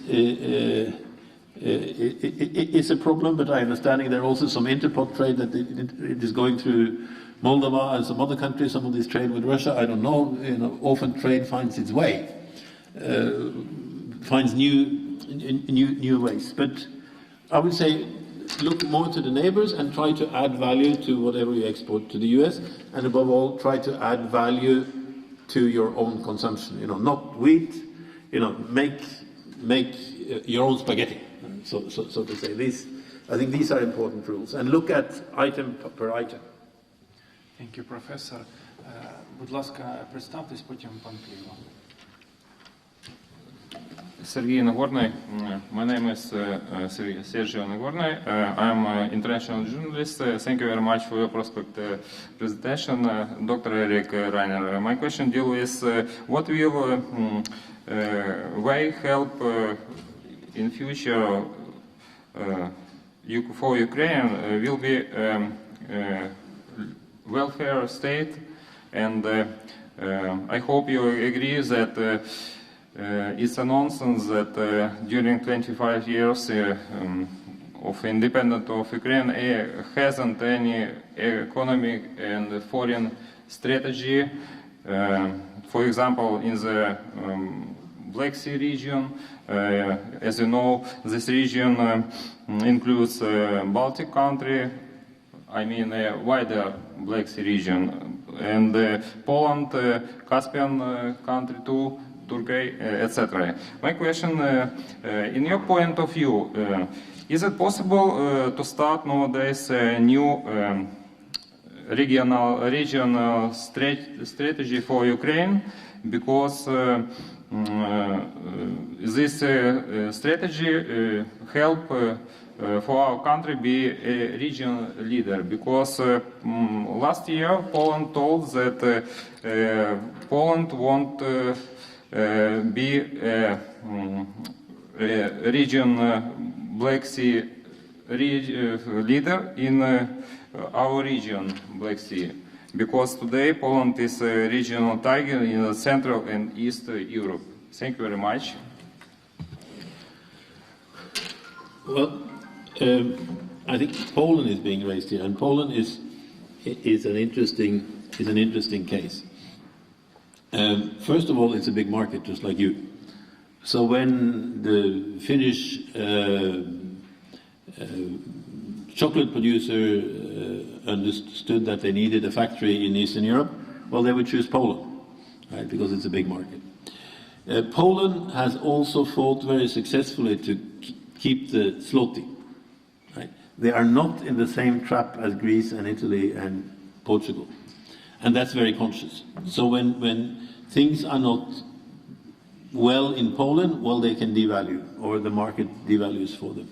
And I think the third important thing with Poland, which is something that we perhaps have not given enough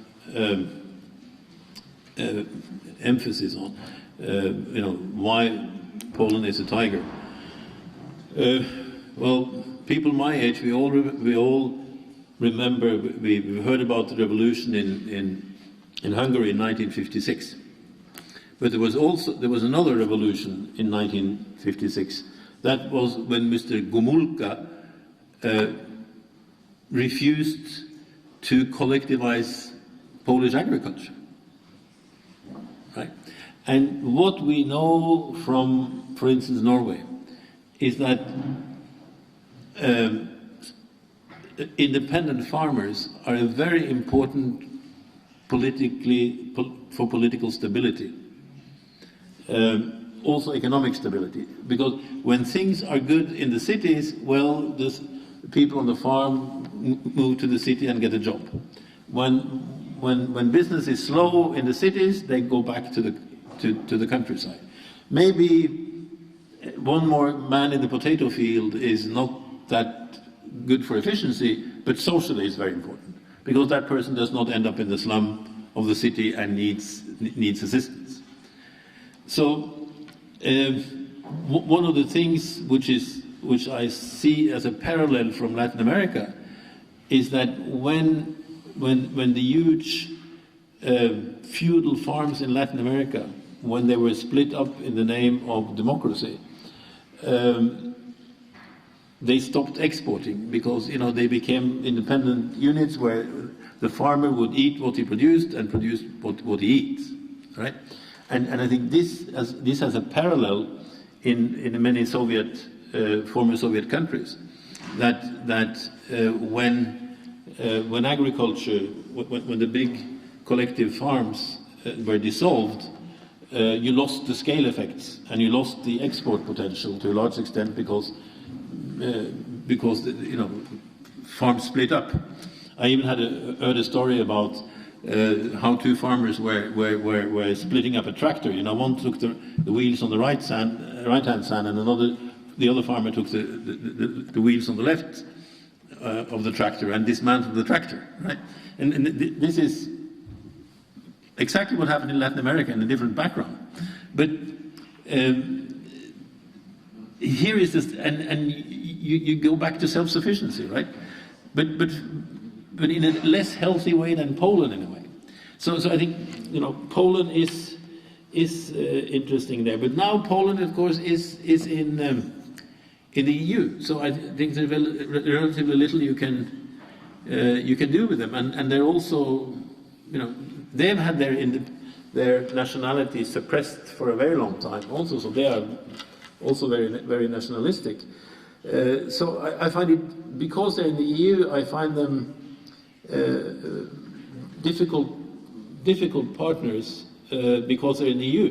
But if you can get some unilateral thing, if the EU would allow for that, if the EU would allow for sub-regional agreements between, let's say that Polish manufacturing industry could be integrated with Ukrainian one, if the EU would allow that, that would be a good idea, absolutely. Absolutely. And it's sad, yes, that so little has happened in 25 years, but I think the good news is that now it actually can happen, and hopefully the EU will wake up, or you say the EU has enough with its own internal problems and not time to worry about the Ukraine. That would worry me in a way, that they have enough keeping the whole thing together. So, but definitely a regional strategy is clearly to be recommended. And I saw how these young people, 30 of them, from the different countries of the region, in spite of language, well, they all spoke English, but in spite of language and cultural differences, they got along very well. There was really like brethren, which one would hope with the neighbors. Thank you, Professor. Пан Пріма, будь ласка. Доброго дня. Дякую, пане професор. Хотів поставити питання все-таки про Україну. Ми тут часто знаходимо підтвердження ваших суджень, хоча втручання держави в економіку все-таки в країні, де інституції достатньо слабкі, має певні ризики. І під час дискусії і в вашій презентації неодноразово згадувалося сільське господарство. І в мене питання таке, яке, на вашу думку, має бути втручання держави при впровадженні вільного ринку землі, на якому наполягає зараз Міжнародний валютний фонд, і ця вимога вписана до відповідного меморандуму. Дякую.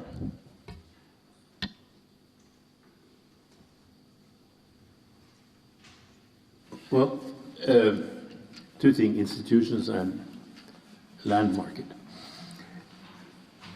There is an international worry, and it's coming out of several US universities, that there is a huge land grabbing effort taking place in the world. That countries like South Korea, lacking land, is buying up, I don't know, is it a third of the land of Madagascar? That you actually have foreign nations buying up fertile land for their own countries, for their own consumption. Well, I call that the Easter Island syndrome, because in the 1860s, an English company bought the whole of Easter Island, the island out in the Pacific, far out west from Chile. They bought the company, and the company bought the whole island, and decided that Easter Island should deliver sheep and mutton, lamb meat to England. So they locked all the inhabitants of Easter Island into the little capital, which is little more than a village. And they say, well, now the land belongs to us. And the inhabitants of Easter Island, who used to grow little things all over the place, they were kept away from their fields. And the only way that they could survive was to steal from the English company. So to me, the Easter Island syndrome is a situation where the local people cannot afford to buy the food which is produced on their own land. Right? And this is what I'm afraid of. This is what we see in Madagascar, we're seeing other places in Africa. It's a movement only in the beginning. But I would be worried about that. And I think here is some kind of healthy nationalism. Don't let big multinational companies take over ownership of your land. I would say, I'm getting into politics here, but I've written on the Easter Island syndrome, and I think it's real. you risk having a country where Ukrainians cannot afford to buy the food which is grown in Ukraine because it's being grown for other markets by people owning the land and owning the outlets in this other market. I think that's dangerous. It's like, well, the market, yes, the market is a good thing, but not always, right? There's some things which should not be led to the market. For instance, prostitution.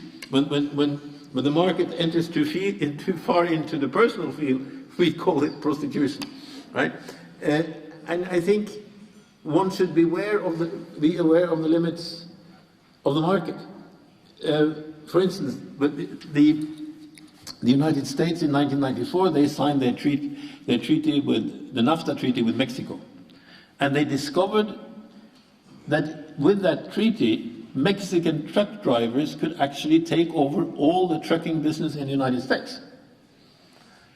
So when the American Senate sent the NAFTA agreement back to Mexico, they had added one page which the Mexicans had never seen, which said, this agreement does not apply to truck transport, right? Because they understand, here the market is going to ruin a whole big industry in the United States. And the Americans, they never tell you that. But they have been pretty good at defending themselves from the negative side of the markets. And they've been selling to everyone else that the market has only good sides, right? So the Americans had a very interesting slogan in the 1820s. They said, well, England has protected their industries, and now they pretend we shouldn't. So they say, don't do as the English tell you to do as the English did. And I think a good slogan for the Ukraine should be, don't do as the EU and the US tell you to do as the EU and the US did, right?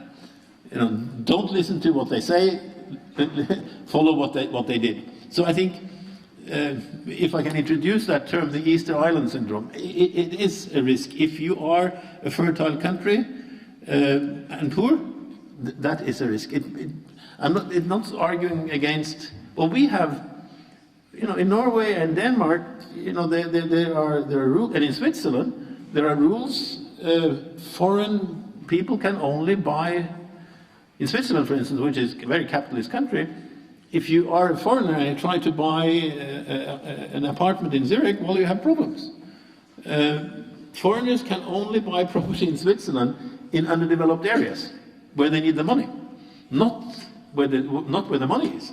So Switzerland is actually, if you want to understand the difference in the right between conservatism and neoliberalism, Switzerland is an interesting country. Switzerland is conservative. It has absolutely nothing of neoliberalism. So to me, looking at what Switzerland is doing, it's much more than banks. Look at what they do in production. That is a good idea. So I think, don't sell your family silver. Another example, Pinochet.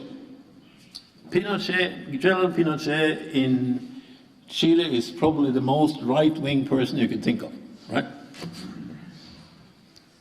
One thing he did not do was to privatize the copper mines. You know, Chile produces about 40% of the world's copper. And Pinochet said, no. You know, you don't sell your family silver.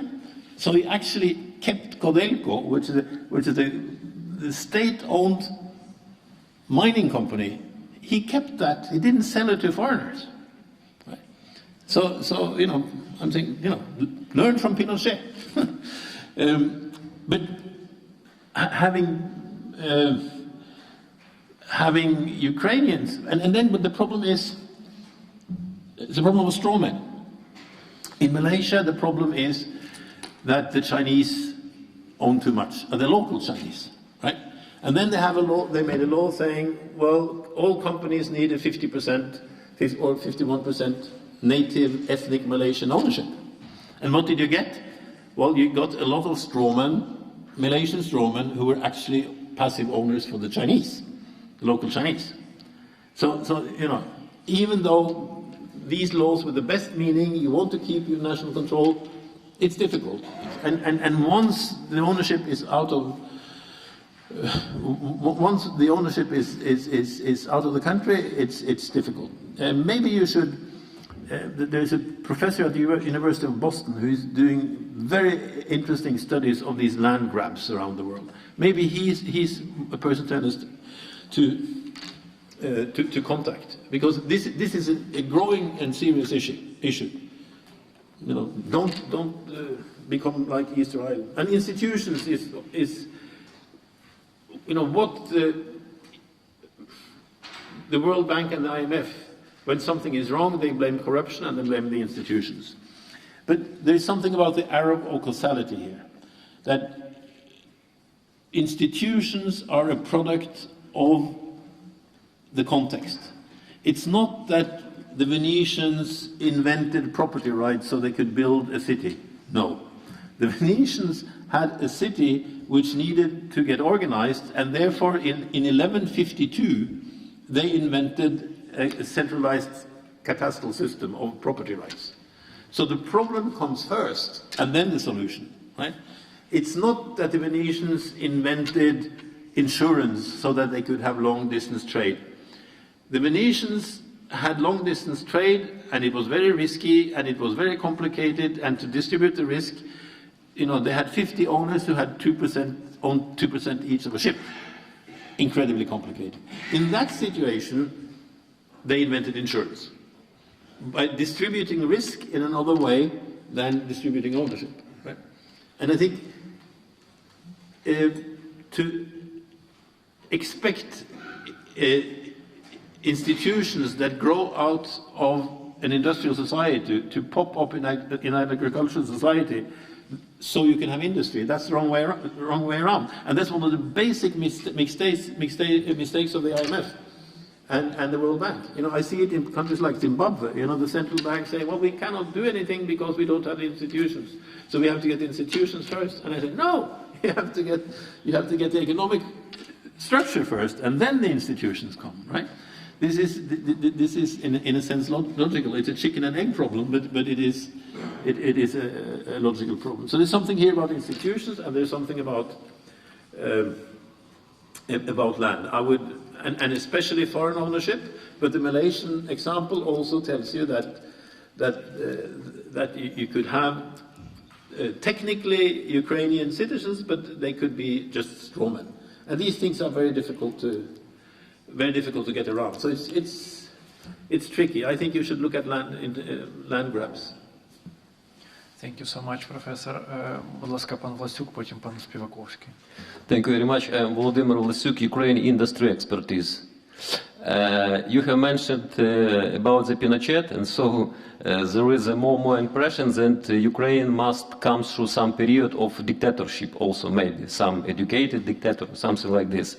But actually we need a lot of investment now in Ukraine. The rate of accumulation of capital is very low, only about 14% as to the GDP. But we have now the situation that a lot of monopolies, for example in energy sector, restrict this process. And also at the regional level. For example, the local businessman also is not very happy to see near them some competitors. And in this approach we can see our open market and free flow of investment as some which can help in flow of investment in Ukraine. In this respect, your theory look very appropriate for Ukraine, but where is the place for the competition policy in your concept? And what can be your recommendation for the Ukraine to enhance the competitiveness here in Ukraine? Because all know that competitiveness brings prosperity. There is such slogan. Thank you.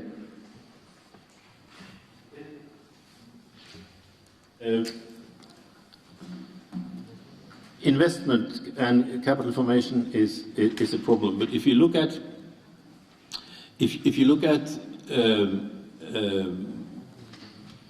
historically, it's not savings which has produced industrial investment. A lot of it is actually retained earnings. So I think if you have a tax policy, we had a wise tax policy in Norway for decades, which was that as long as the capitalists keep the capital in the company, they don't pay taxes. So only when they take out the profit, they pay taxes. If they reinvest the profit in the country, they don't pay taxes. I think this was very important for the first 35 years after World War II. And you know, retained earnings is extremely important. But that, of course, then you need investors who think long term. And political instability tends to produce investors who think short term. So this is really another vicious vicious circle. I think in terms of competition policy, that varies a lot from from country to country. In Africa, it used to be like where one person gets a monopoly to produce bicycles, right? And then he imports all the bicycles, all the parts of the bicycles, and make a shoddy bicycle and sells it at a fortune. Now, that's not what you want, right? But since you are such a big market, you know, more than 40 million people, I think there will be competition enough. Perhaps the problem is that there's too much competition, and perhaps that the short-term capitalists with shoddy products win over the long-term capitalists. But as I said, I think you can get foreign capital for in joint ventures. That would be an idea, and I think you will see that in some businesses the only competition you need is foreign also. I mean, perhaps if you have two companies assembling cars, the competition policy will be that there will be people from outside the country who could be so much more efficient that they get over your tariffs, right? So it's a balance, and it varies a lot from industry to industry. Clearly, in most industries,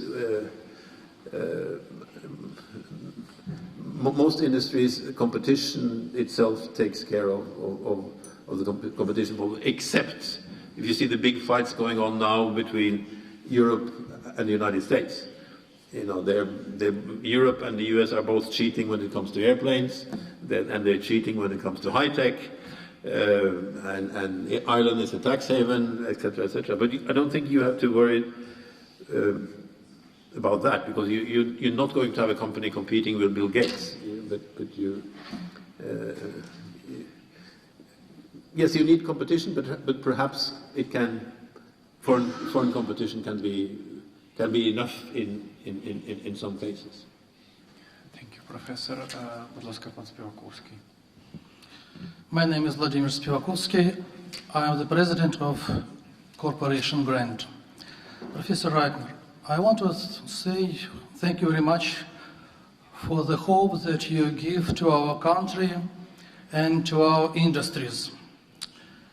But the success of our industry depends not only on money and nature resources, but on human capital and education system. Our education system is not so good now, and many students are going abroad.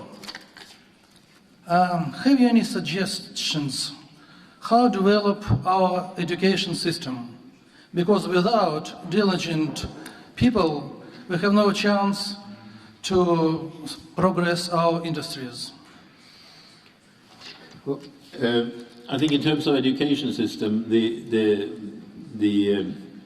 good examples are the Asian tigers. You know, Korea had an industrial plan which needed a lot of engineers, and then they educated a lot of engineers.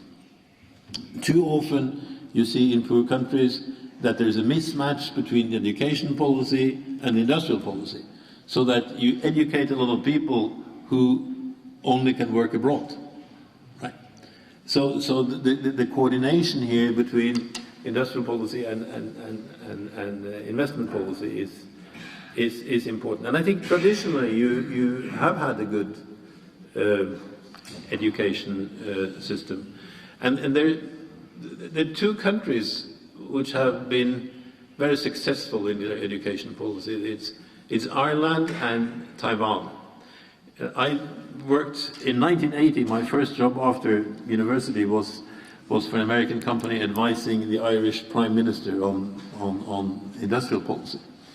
And they had just, the minister actually had the Prime Minister Hoy, he had a vision for the country to get into information technology. And they started educating people at Trinity College in Dublin in information technology in 1980. The first year, all the graduates left. The second year, 2 graduates stayed. But after about 8 years, when Ireland had built up this industry, also with tax incentives, etc., actually you got these students back with their families from Silicon Valley. They went back to Ireland because they wanted the children to grow up in Ireland, right? So you managed to turn brain drain to brain gain, right? So that is also possible, you know, if you think long term, because most people have roots, right? And they like to come back where they have the roots. And Taiwan is another example of a lot of people migrating out of Taiwan, and then they manage to come back. And there are also different strategies. Taiwan and Denmark are 2 countries which have been managed to grow based on essentially only relatively small companies, right? So you can actually build welfare also on small companies, and Denmark and Taiwan are examples. And then you have other countries like Sweden. Sweden has grown with very big companies, right? So there are several ways to skin a cat, as they say, but education policy is clearly important, and you do have some. Education is becoming a multinational business, and I read how many foreign students did you have in the Ukraine? 58,000, something like that. It was a big number. So actually, having a good university can be a source of foreign exchange. Norway is educating a lot of medical doctors and psychologists in Hungary, right? So why not in the Ukraine, right? So you can actually, you have a good university tradition, and I say a great economist, Mr. Tugan Baradowski, don't look at that only as a problem, but it can also be an opportunity. Also because relatively low cost. I mean, students are very price sensitive, and if you can get high quality education at a relatively low price, that could also be a growth industry, and students like vibrant cities like here. So yes, it is a problem, but I think you should continue to throw resources after education. Thank you, Professor. Будь ласка, пан Юзба, потім пан Лукач. Valerie Usbe, Council of Entrepreneurs. Professor, thank you very much for your good lessons of history of economics. My question is, do you have right now, from the top of your head, any adequate suggestions how to refurbish our credit system in terms of constructing a proper industrial policy? This is a weak point in our reforms. Thank you very much. Well, I think that there are, different countries are different examples. I think can provide good solutions for different problems.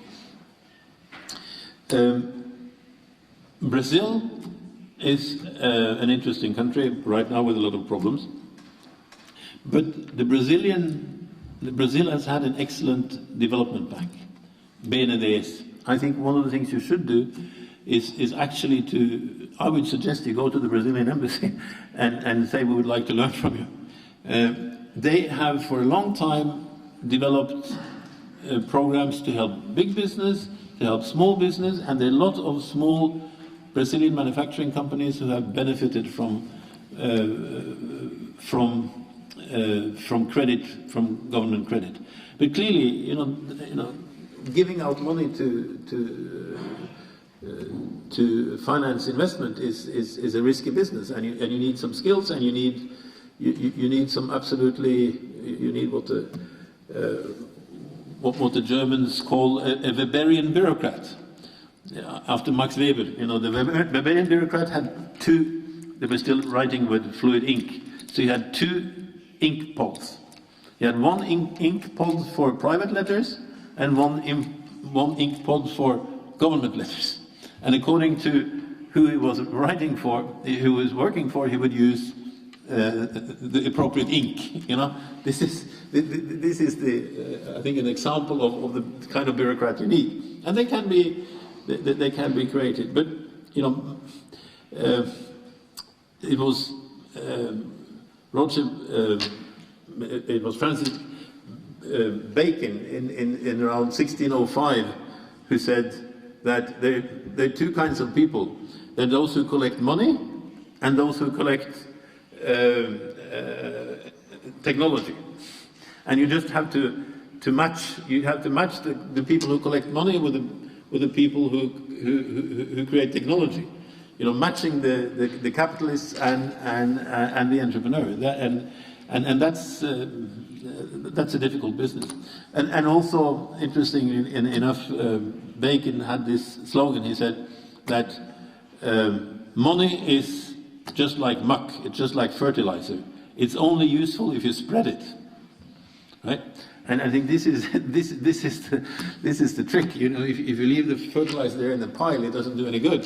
The same thing with money. If you just leave it in a pile in the financial sector and don't let it out, you have a problem. So the United States also has had for a long time a very efficient small business administration. So in Washington, you have one building with housing the small business administration, you know, interfering a lot and helping small businesses, and 2 blocks away you have the World Bank and the IMF saying you should never do these things, right? So it is another case of don't do as the Americans tell you to do like the Americans do. So the small business administration has been cut a bit over the years. But if you go back to the heydays of the small business administration, and you say, what did they do then? And combine that with the Brazilians. Actually, BNDES, the Brazilian Development Bank, developed a lot of good economic theory and a lot of good economic policy. So that there are different things to be learned in different places. But it is not easy. But clearly, the entrepreneurial talent is extremely important. And very often entrepreneurship comes from minorities. One theory of entrepreneurship which says that what creates entrepreneurs is relative status withdrawal. So you very often find minorities. In the US, often migrants, people who are not tied to their to the routines of where they come from. They become excellent entrepreneurs. So I think all the different ethnic groups and the different cultures in this region should really give a possibility for entrepreneurship, because that's obviously the key. You know, you may involve the state in some big things, but you know, most of what's happening will be based on entrepreneurship. Thank you, Professor. Будь ласка, пан Лукач. Дякую. Лукач Ростислав, економічний консультант. Моє питання до конкурентоспроможності України як країни, підприємств, які тут розташовані. слідуючи порадам МВФ, інших економічних радників за кордону, наш уряд зараз зробив ціну на енергоносії, і електроенергія у нас зараз вища навіть, ніж у деяких країнах Східної Європи, газ, ринкова ціна. Але ми видобуваємо свого газу майже стільки, скільки потрібно. І якщо підвищити за декілька років розмір видобування, це є можливості такі, оскільки дуже великі є запаси, то ми могли б, наприклад, таку ідею запровадити, як на певний період, там 10-15 років, той план Маршалла чи якийсь там період до Євроасоціації повної, наприклад, зробити для підприємств, які розташовані в Україні, пільгові ціни на електроенергію, газ. Як ви відноситеся до такої ідеї? Дякую. Well, my own country, Norway, was fortunate because the raw materials we had was electrical energy. And 110 years ago, it could not be transported over long distances. You know, the loss was kind of 1% per kilometer, something like that. So we had to industrialize under the waterfalls. The factories was literally at the bottom of the waterfalls. So, but when technology improved and when we got high voltage electricity, you know, we could move the electricity. Then we could also move it to Germany if we wanted. But then, fortunately, for a very, very long time, we had two very different prices for electricity. One for industry and one for everyone else. So I think that is a very good idea.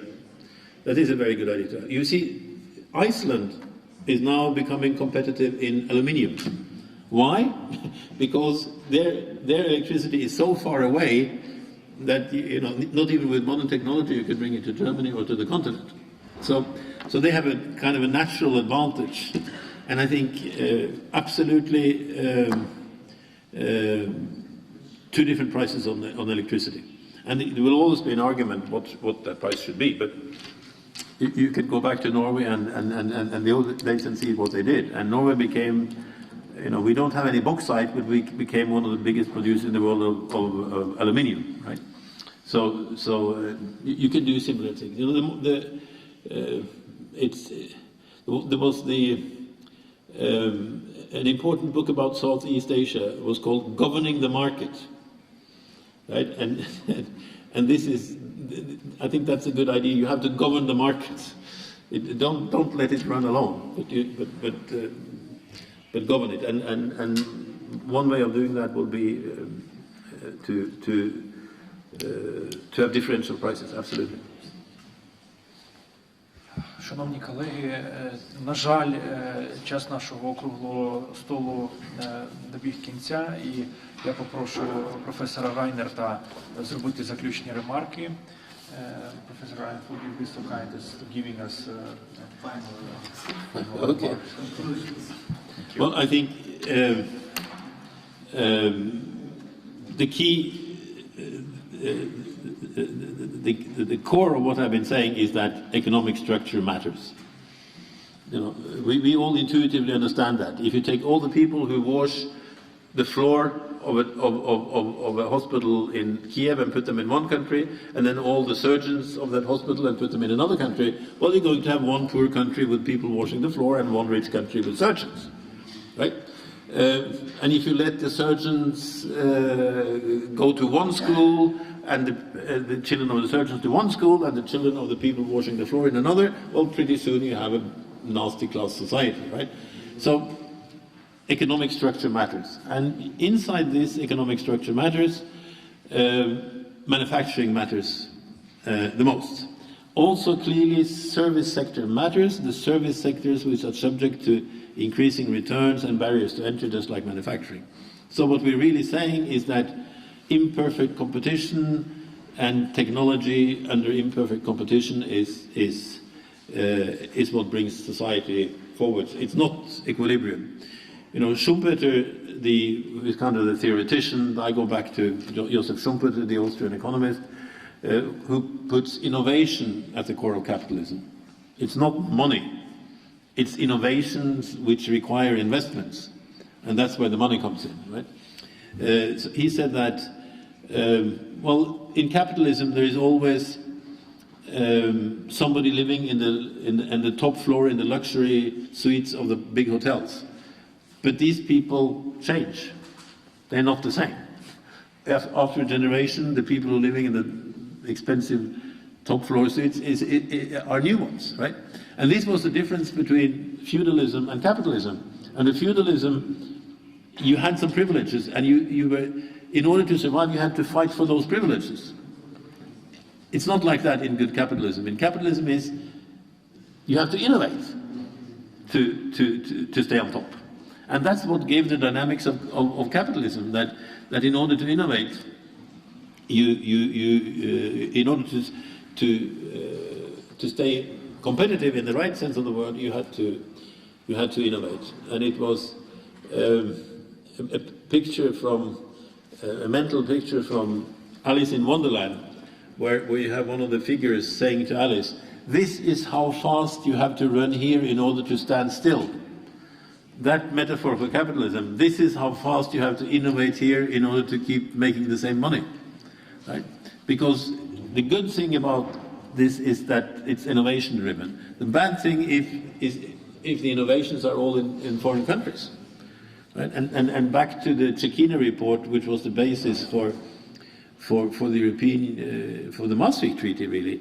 You know, Mr. Cecchini says that, well, the reason for the single market is economies of scale in industry. And he would never, if somebody had told him that, listen, with the European common market, you're going to have some countries left without industry, he would have understood that that was a bad idea. So EU, up until the end of the 80s, with the integration of Spain, was a very good idea. Now it's no longer a good idea of integrating with poor countries. And what we're seeing is some kind of technical, or just one more minute, some kind of technical primitivization or retrogression. A lot of cheap labor is coming into Western Europe. And in Norway, we can observe on building sites that the building entrepreneurs are no longer putting up lifts when they build low buildings, because they have cheap labor from Poland carrying the building materials on their shoulders. You don't need lifts because labor is so cheap, right? And I understand in Western Ukraine, in the summer, Ukrainians are leaving to Poland to work as in the construction business because all the Poles are in Norway, right?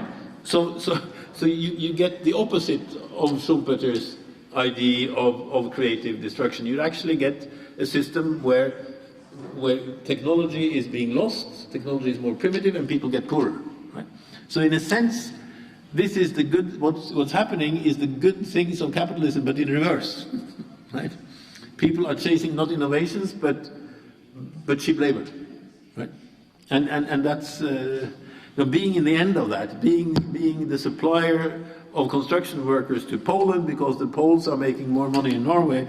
That's a bad competitive advantage. When competitiveness used to mean, when it was defined, the definition of competitiveness in the 1980s was for a nation to compete successfully international with rising wages. The key to competitiveness was that wages should go up. If you look up at the OECD website today, competitiveness is reduced to something where you can also be competitive by reducing wages. So the whole definition of competitiveness has been turned on its head. So all these slippery words that we use are dangerous because they actually change meaning over time. Thank you very much for your patience. I'm happy to be here.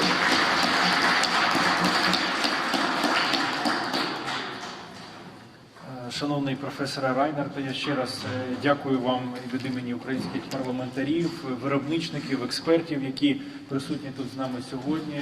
Для нас це велике інтелектуальне задоволення, і ми сподіваємося побачити вас скоро в Києві знову, і, зокрема, на головній економічній інтелектуальній події року на Міжнародному Київському економічному форумі в жовтні.